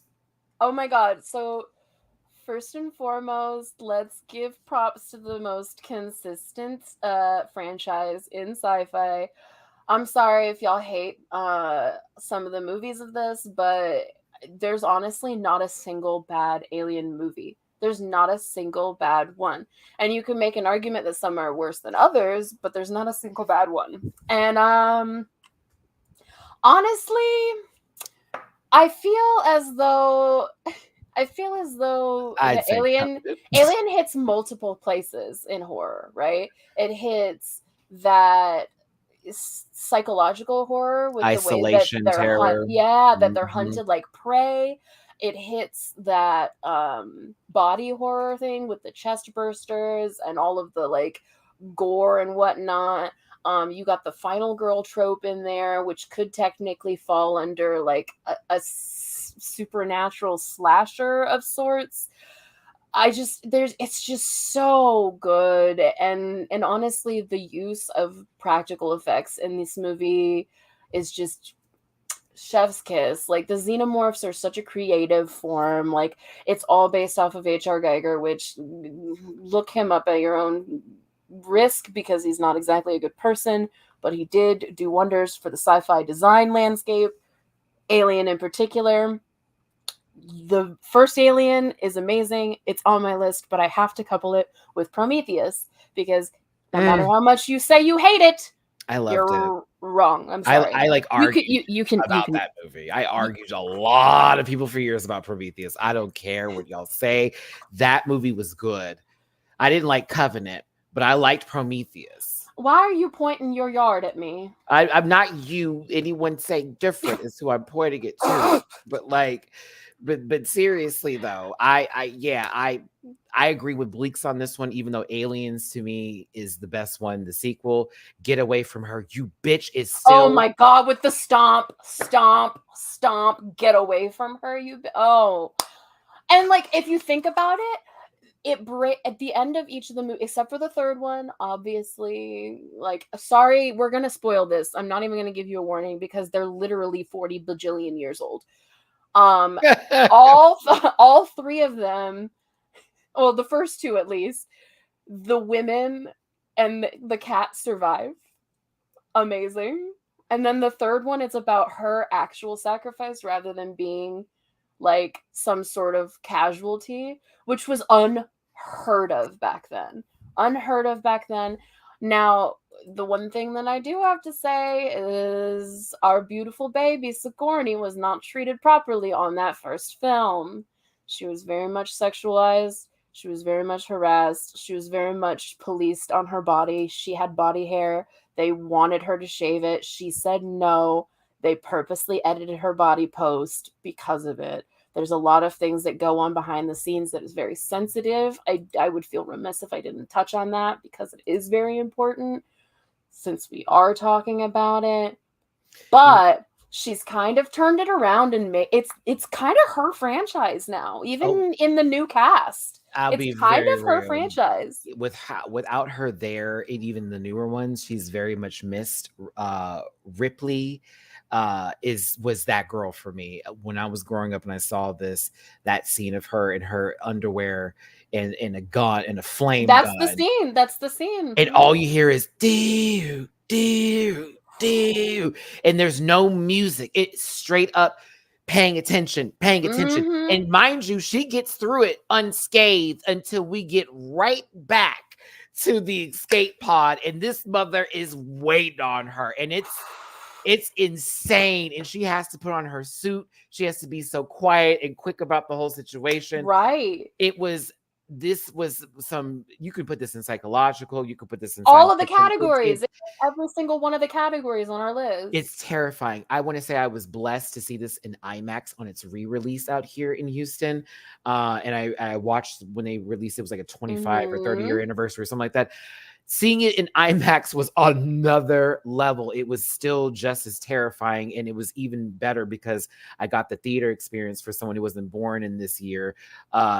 Again, Liam, I love American Dad spoof on this too, when Roger's trying to get them back, and they oh my god, yeah, it's really funny. But this was the first R-rated movie I ever saw as a kid. Like my mom, really, my mom introduced it to mine me was the first Terminator. Oh, that was the other one that I got to see. My dad made us go see. It's so good, but like, I mean, it does not compare to Terminator 2 come on. any means, but it's still like a classic for the girls that never saw. I saw somebody say Alien versus Predator up there, and although it is I think it's the weakest one. Listen to me. Just wait. Put it in the Predator universe. I was about to. Thank you. It is a Predator movie with an alien feature. Thank you. Yeah, put that in the Predator universe. The formula that follows is not an alien movie. The character development is not an alien movie. That is a Predator movie with an alien feature crossover. I will not hear any other thing. I know that technically it's considered. I haven't seen this yet. I have not seen the new one. You haven't seen the new Predator? It's so it's the first good Predator movie since the first movie. Are you okay? I'm not even kidding. And the native and indigenous representation that is there is solid. It's checked. It's literally tribe certified. Like my only mourning on the new Predator movie is it was supposed to be practical effects, and there are shots with practical effects that you see behind the scenes, but they chose to do CGI over it. So I was this scene here with Newt.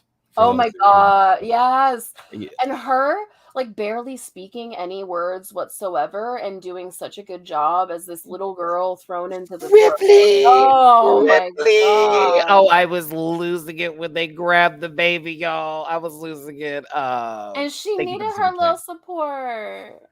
But when I tell you, I'll never get over this movie. It is so fucking good when she comes in and it's the queen, and it's very much like this full dramatic scene. And it's okay. Just to let y'all give you an idea. As a kid, I had the toy. If I only knew it was going to be worth a lot of money now. I had this exact toy with Ripley, this unit, and the giant alien queen, and it was a whole set. My dad got it for me for Christmas. Apparently it wasn't a lot of money back then, but now I've seen it online. The girls are paying money for that set. It was such it changed because I was like, this woman is a badass, like and that's why I liked her character. She did not give big-breasted Barbarella moment. No. She gave, and there's consistency. There's consistency in the characters and the timelines, no matter who the director or writer is. That's why I love this franchise. In the first three specifically, these two. Oh my god.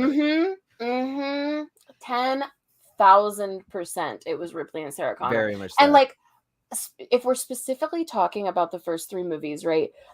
The gradual progression of her appearance is also super important with the way that it goes. So like in the first one, she's very feminine, long hair, underwear, like the short shirt, all that stuff. Like then we get super hyposexual. Then she starts getting shorter hair, a little bit more militarized, still embracing that motherhood femininity. The third movie, she's tired, she's bald, she cannot do this anymore, and this is her last shot to be able to do it. To whoever mentioned Alien Isolation, you beat me to it. I was gonna recommend Maddie play that. It's one of my favorite games ever. Super difficult though, so you're gonna have to do some puzzles. It was scary. I saw the stuff on YouTube with that. I'm like, that's a lot. I throw cakes when I get scared. So. There's certain points where you have to just sit there and listen to the like radar that you have, listening for the alien. Like you hear her rolling through the ducts. You see little drips of spit in places where you can't go under. You can see these random like android robots that like wander around to try and capture you.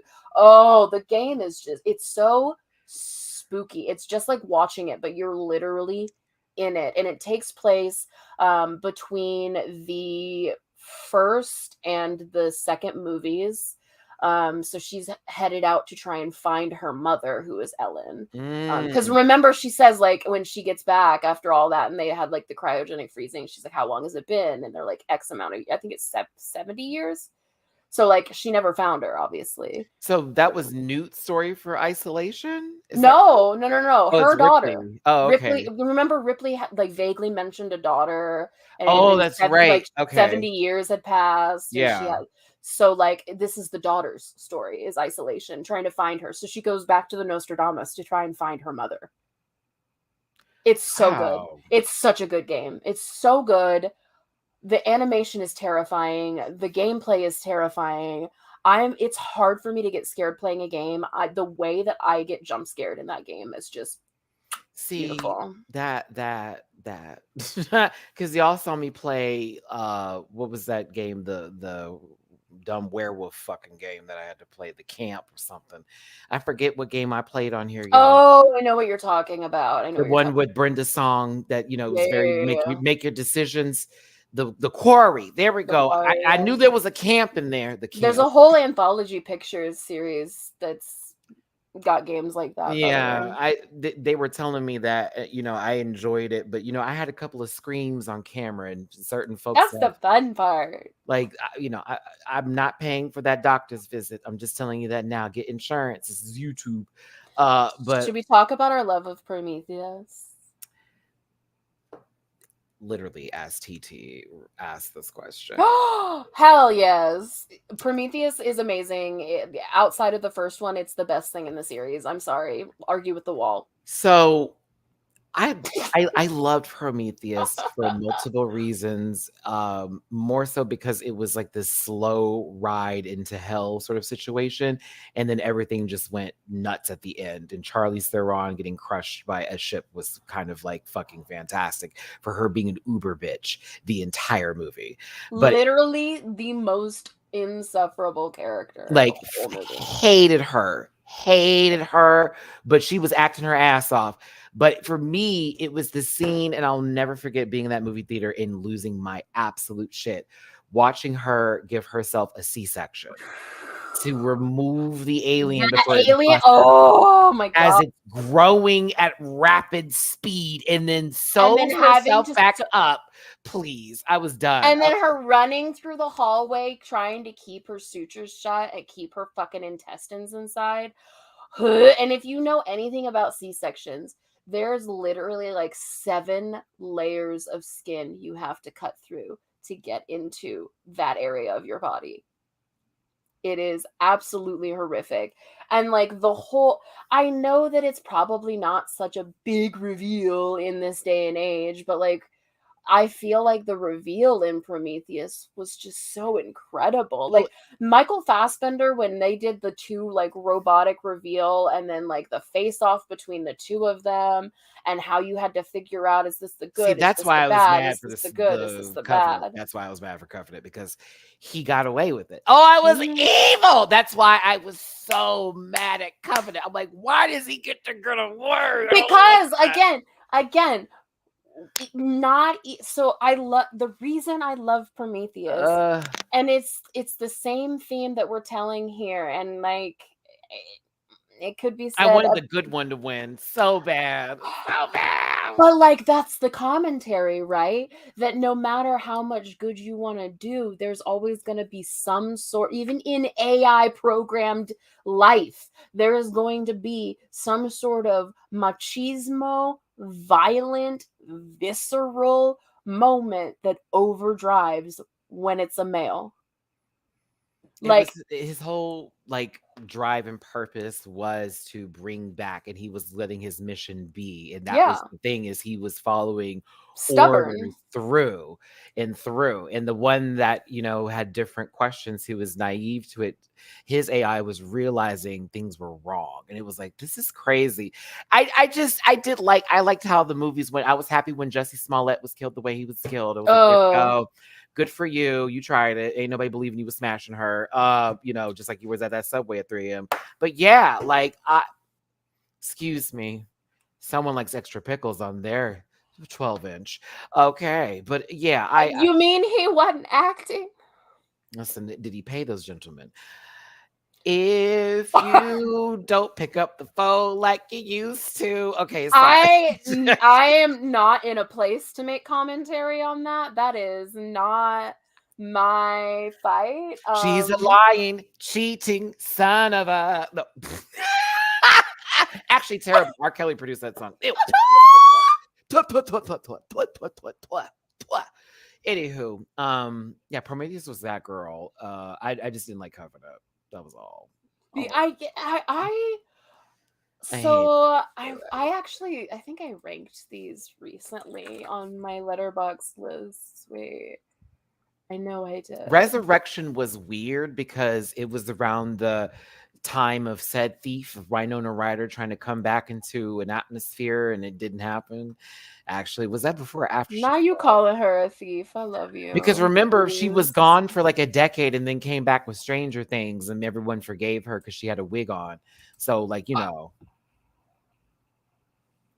And now she's the spokesperson, ambassador of the very brand she stole. So I thought you were about to say of like, you know, TSA or some sort of like loss prevention at Target or something. I was just, so you know how there's a theme of like white people not taking accountability in the Kevin Spacey found not guilty. Oh, okay. He was found acquitted. Not guilty means that there's evidence that he isn't guilty. Acquitted means that there's not evidence to prove he's not guilty or guilty. So they are literally saying not guilty. They said not. I thought it said acquitted yesterday. No, I'm telling you from the news report Fox News gave it. I know, Matt, you're like, what? But it was on local news, and they were broadcasting from Fox. It said their way of putting it was not guilty, and I was like, huh? That was me. I mean, there have been plenty of people who aren't guilty who we know are clearly guilty. So if the glove fits, Thank you. So, do you want to see my new Bronco? It's James Franco. What? Shia LaBeouf. What? Anyway, you know. Anyway, there's another one I want to say, but that one's like a whole can of worms, and a lot of people like him. But you know the one, the one that set a precedent. Yes, I have. It's been a long time. It's been a very long time, but I have seen that. I have seen that, but I'm trying to remind myself of that, but I have. I think that's an older movie. Let me look. 2010. You sure? It says. Something that's beyond the. Why does that sound so familiar? Yes, 2010. Where did I see this? I haven't seen it, but I'm putting that on my list. I have seen this movie. It's fucking crazy. Oh, I've seen the marketing for this movie. Yes. Advertising at Fantastic Fest a lot when it came out. Okay. Yes. I need to watch. Okay, I'm going to watch this. Totally remember this now. This was a lot. Yes, okay. I have seen it. I plan on watching this then, because I absolutely love recommendations. Fucking weird. Okay. You know, okay. I liked Beau is Afraid, but it's pretty good. It's just really. For the majority, if not all of it, I was very confused. And then when I looked up like a breakdown of it, it was like, what? Watched it again and loved it even more. But that, I love that. That was like what, 13 years ago? Yeah, that's up my back. Oh my god! Please don't say that ever. Not up my. Why? I would rather you call me a slur than tell me the date, please. You said up my butt. It's nasty. But speaking of weird movies that don't make any sense but totally do, Under the Skin with Scarlett Johansson, you know, our favorite Black tree actress. That movie was insane. You mean our beautiful Asian representation, Scarlett Johansson? I was referring to our, Negro spiritual leader in the Church of Tabernacle Baptist Choir Episcopalian Responsibilities, Scarlett Lee Williams Johansson King Jr. the Third. Very, very that. I had a dream, Scarlett Hyphenated Chan. If Scarlett Johansson Chan, you better shut the fuck up. Oh, you don't know about Johansson Kun. Listen, not Scarlett Chan. Listen, hold on. Babu, get over here. She talk about you. Hold on. It's funny. I was watching something with her the other day, and then I really did come to the realization I do not care for her as an actress. Me too. I tried, and I don't think. Same. Nope. I don't get it. Do you know Pouty do you know mouth. what buried it for me? What? She did a Tom Waits cover album, and I said, absolutely not. She must be stopped. I said, she has to be stopped. Stop it. She has to be. It sounds like she's underwater the whole time. I was like, what? Why are we why did we record this in a pool? Listen, if y'all love her, I'm with it. There's just certain actresses and actors I cannot pay money for unless there's a lot of other good people in that movie. That's the only way I will go, because I just can't get into them. I see them in every movie, and I think the same person, accents and everything. I'd be like, no, that's them. I have the same issue with Keanu Reeves. I have the same issue with Nicolas Cage.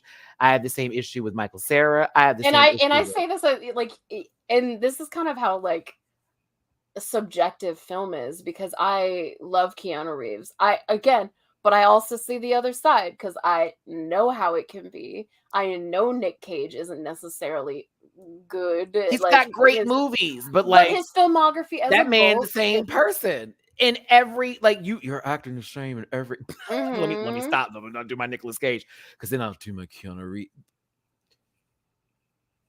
You know who else? Let me get into black actors. Oh yeah, I'm going there today. Tyrese can't act. Oh my God! Why did we start putting Tyrese in movies? Because Baby Boy was so good that y'all thought that was going to be different in every movie, and you were wrong. Baby Boy was the only good movie he was in. I said it. Now what? Now what? Now what? Now what? Now what? Terry Crews can't act. Kevin Hart can't act. Don't. I'm sorry. Please. If I see that little man in another movie that I want to see, I'm gonna be like. How about we don't put him in the little man category? That's disrespectful to little people. We don't. That's not what I mean. You know. I know what you mean. I mean a man with Napoleon complex. I would give him booster seat. I would call him booster seat or bathroom trash can.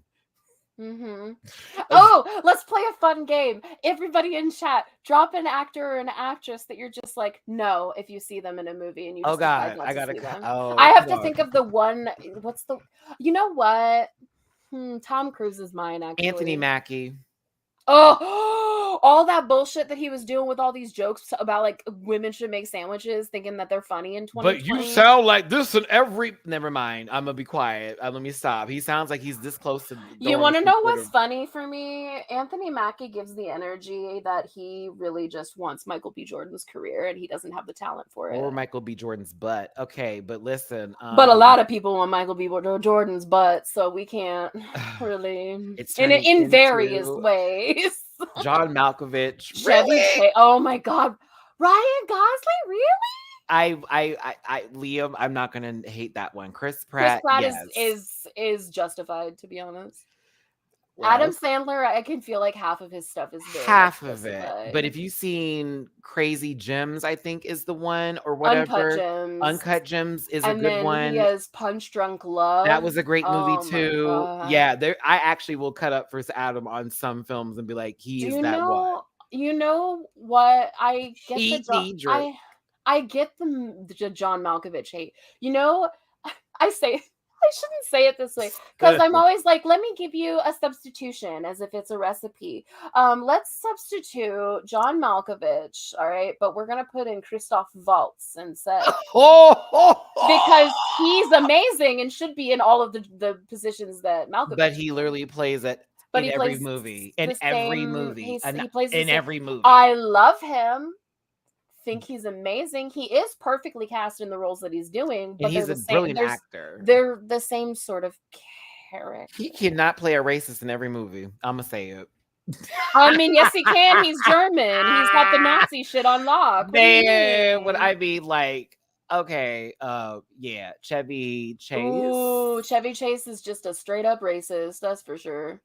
Can you like the fact that we found out all that stuff that was happening on the community set afterwards? Like, oh my god, that was a horrible environment. I'm sure. Okay, and the fact that there's a lot of things to be said on a lot of things with Donald Glover, but the fact that Donald Glover brought that to light continues to rail him, and then said, if you want me in your movie, you're not inviting that old little fucker back. Sorry. Like, I agree with this one, Luli. He has like 2 movies I really like, but other than that, I think of Ben Affleck as I really don't like to think of Ben Affleck. Ben Affleck is one of those people where you like his movies from like the 90s, but then you start getting a taste for actual cinema and then you realize that's not acting, I guess. Yep. What was the last one I liked? That movie where he pretended to be a director to get in what's it called? Argo. Yeah, that was the last one I liked. That was the Oscar one. He's a white man playing a man who in real life is not white, so kind of negates it for me. Not you to refer to his relationship to Jennifer Lopez. He speaks more Spanish than her too, so Halle Berry. Here's my thing with her. Halle is actually a very good actress. The problem is that she picks terrible movies to be in, where she is the same person with a fuck ass wig and someone's child goes missing. The last good child missing movie she did was Losing Isaiah, and that was early 90s. Like, yeah, like after that, The Call, she got that Oscar for fucking Billy Bob Thornton. No shade, Barry. She earned that. You earned it, because that was a horrible scene. That was traumatic. The noises you made for Powdered Milk. Whoa, sister. I can't. When you had to go in that house and see his daddy, and he talked about you like you were juice. I will not let that go. I was so happy when Billy Bob put him in that. He put him in the home that day. He said, "Oh, really? You're not fucking this up for me." I will never get over that scene in the movie. Oh, see, child. Also, that movie's traumatic for multiple reasons, especially with Heath Ledger. Oh my god! Like commits. Can't say the word here on YouTube, but unlearn themselves, and then it's really hard that is still in the movie, and it's a lot to take in. So you have to, and then you have to continue to process the rest of it. Like, it's just a lot. He's mourning his son in a certain way, even though he says he hated him, but he really didn't hate him, and then he finds out that his son was really proud of him. And it's a Billy. That was you did act your ass off, sir. It was a lot to take in of that movie. The ice cream, he likes chocolate. Lord have mercy with the spoon. I can't do it. Her son getting not killed, but getting hit by that car, and Halle losing it in the hospital. I say she really won her Oscar in that moment, because they even played that clip.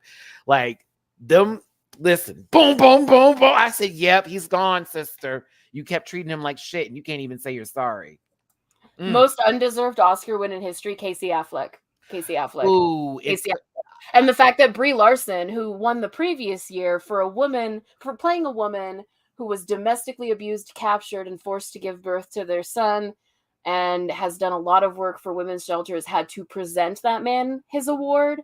Absolutely the fuck not. I would have walked off the stage. Absolutely. I know she couldn't have, because there would have been a stigma against her if she did.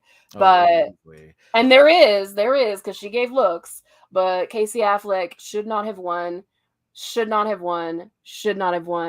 I believe that Andrew Garfield should have won for Hacksaw Ridge that year. Whoever won over Angela Bassett that year for What's Left After. Let's see. Wait. Let's see who won that, actually. Yeah. Whoever that belonged to. I'm still mad about it. Like, what's love got to do with it? Ow. What's love but a second emotion?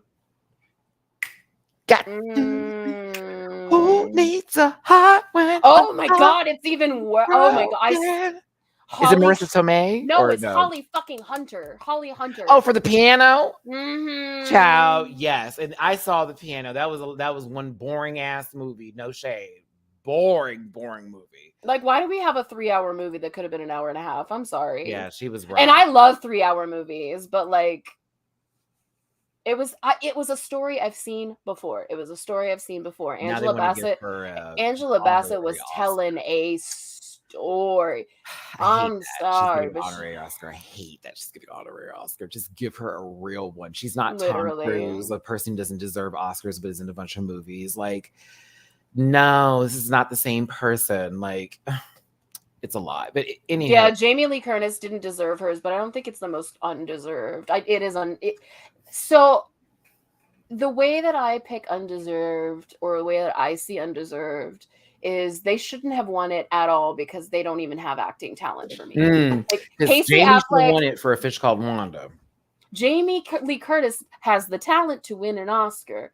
It was just unfortunate that it was at the expense of Stephanie Hsu winning said Oscar.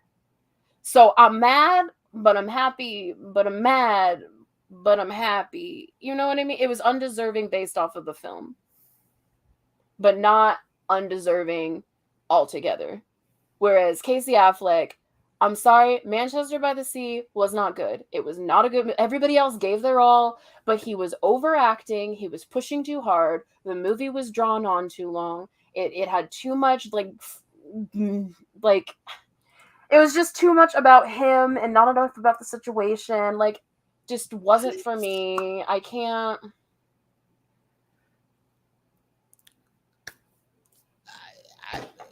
We got to wrap this up, but I some news dropped today and I just got the tweet.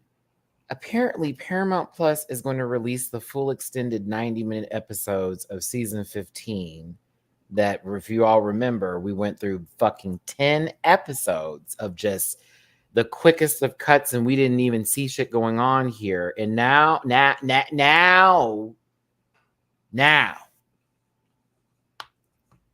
it's just corporate greed. You want to know why they're releasing it? Because they need to run traction to their app because no one's watching movies. Well, they canceled Queen of the Universe for good reason. And, you know, they also, if I'm going to be really particular with Paramount Plus, y'all got to do something with this interface because this app runs on like Windows 98 time. It's very annoying when I'm trying to scroll through and it feels like I have to press the button 20 fucking billion times. Okay, you remember what the HBO app, Max app used to be? It was so pretty and now it's weird and it's blue and stupid. Max, well, I'm saying, like, do you remember how it used to run? It used to run like the current Paramount Plus app runs. Oh, yes. It was really, really, like really janky. slow. Like if I pause and I try and do something, it's all janked up. I just really don't like the Max. The layouts are so dumb. They're bad. Hulu's the only one that I'm like, oh, thank you. Yeah, but fuck all of them. Pay your writers, pay your actors. Please. That part. We would like our content. We would like to see it. You've already pushed back a whole bunch of things that I was looking forward to. Oh. Because you don't want to pay your workers a livable wage. I just need you guys to have a reminder and put it in perspective if you are going to like be supporting this sort of thing. 87% of the SAG-AFTRA group cannot make their insurance base. What that means is you have to make $27,000 a year in the industry to keep your insurance. They do not make that much. Studios are purposely not paying that much so that they can't eat. They have to have multiple jobs. They are worked within an inch of their lives. That is 87% of the actors within the union. 12% are getting fair wage. And it's in the percentages that you need to think of. And that 12% is the big movie stars, right? Exactly. So that's the problem is these. And for those of you going, go get a job and shit, honey, that is their job. That's the job. Just like if you were at a job and you wanted us to all give a fuck about you at your fucking job, getting raises, McDonald's workers, you feel what I'm saying? Like all these other people, you really need to think about this in that perspective because you don't have the talent to do their job. Mm-hmm. Hey, So Mom. what we're gonna do is, you guys, they encourage you guys to keep watching movies. So please keep watching movies, keep watching TV, but make sure you're watching it consciously. If you're recommending things, remember to like give the heads up of like, hey, but like fuck HBO, like fuck all these people, like they don't really care. They need to give them those wages. There are certain series regulars that you would not believe how little they get paid in residuals. Like for example, Abbott Elementary, the man who plays Mr. Johnson, his last residual check was 3 cents. 3 cents. Mr. Johnson. Mr. Johnson, a series regular. His episode residuals are 3 cents an episode per month. Just put that in perspective. Consume And all you want. Quinta's fault. That's not that. It's not any of Quinta's fault. It's all the studios. They cannot control how much that these people get paid and what they get from residuals. So try and call attention to it where you can. We're going to make sure that we stay up to date on things so that we're not overstepping the boundaries of that. We don't want to discourage you guys from going to the movies. It's important you still go to the movies. It's important you still stream and do all those things. So don't go unless you have another reason to cancel your services. Don't cancel your services in the name of the strike, because it actually shows that the content wasn't worth it, rather than the financial, because it's not they don't care about the financial at this point. And we don't need AI entertainment. I promise you. We really don't. Okay. But we will still keep doing this. I'm sure, like, obviously everything has a bunch of subgenres, so we'll do multiple episodes on multiple things. We'll spread it out and all that stuff. So we'll definitely keep doing these things. I think for now we're going to continue to stay with the live angle, because Spotify and Apple, it's a little confusing setting up a podcast for them and what they take, etc., as far as monetary is concerned. But I know that we're going to be setting up a Patreon. We're setting up a Discord so we can start watching movies and stuff together. So there's a lot of things coming. Mamo-chan obviously wants you to stay tuned. But we're really appreciative that you guys are so interested in this and you guys are so engaged in wanting to talk about it. Like, this has been a blast. It has been, and I'm glad, Bleeker, we finally just jumped and just got this going here. Lord knows I love talking about more than just Drag Race, so this is always one of my highlights, and for y'all's as well. And as you can see, Mamu-chan, who is now a part of this chat. Thank you, God, for giving me a cat with personality. He said, gimme. It's mine now, Pa. Listen, Bleeker, social media is where these people can find you and support you. All right, you can find me on Twitter. That's where I am the most. It's BleekerXo. TikTok, Twitch, Instagram are all It's BleekerXo. Letterbox is It's Bleeker. I appreciate you guys. Remember, it's they, them pronouns. I'm just your friendly neighborhood non-binary monster, just here to talk about movies. So if you guys like to talk movies or you like getting a lot of movie news, I do a lot of retweeting and commentary there. Fabulous. Thank you. Thank you so much, Bleeker. I appreciate it. All right, I'm going to hold you like this right now. So it's at Matty Rants everywhere except for Twitter, which is at the Matty Rants. There's a Linktree link in the description. You know what's up. I do reactions on Patreon, and be on the lookout for the podcast Patreon. We're going to have that soon. Bleeker will be setting up that Discord, and we're going to be having a good time with that. Y'all are going to drive this podcast with what you want to talk about and what genres we can then bring subgenres from. It's films. These are movies. There's so much. There's so much to look through, to go over. We've only scratched not even the surface. All right.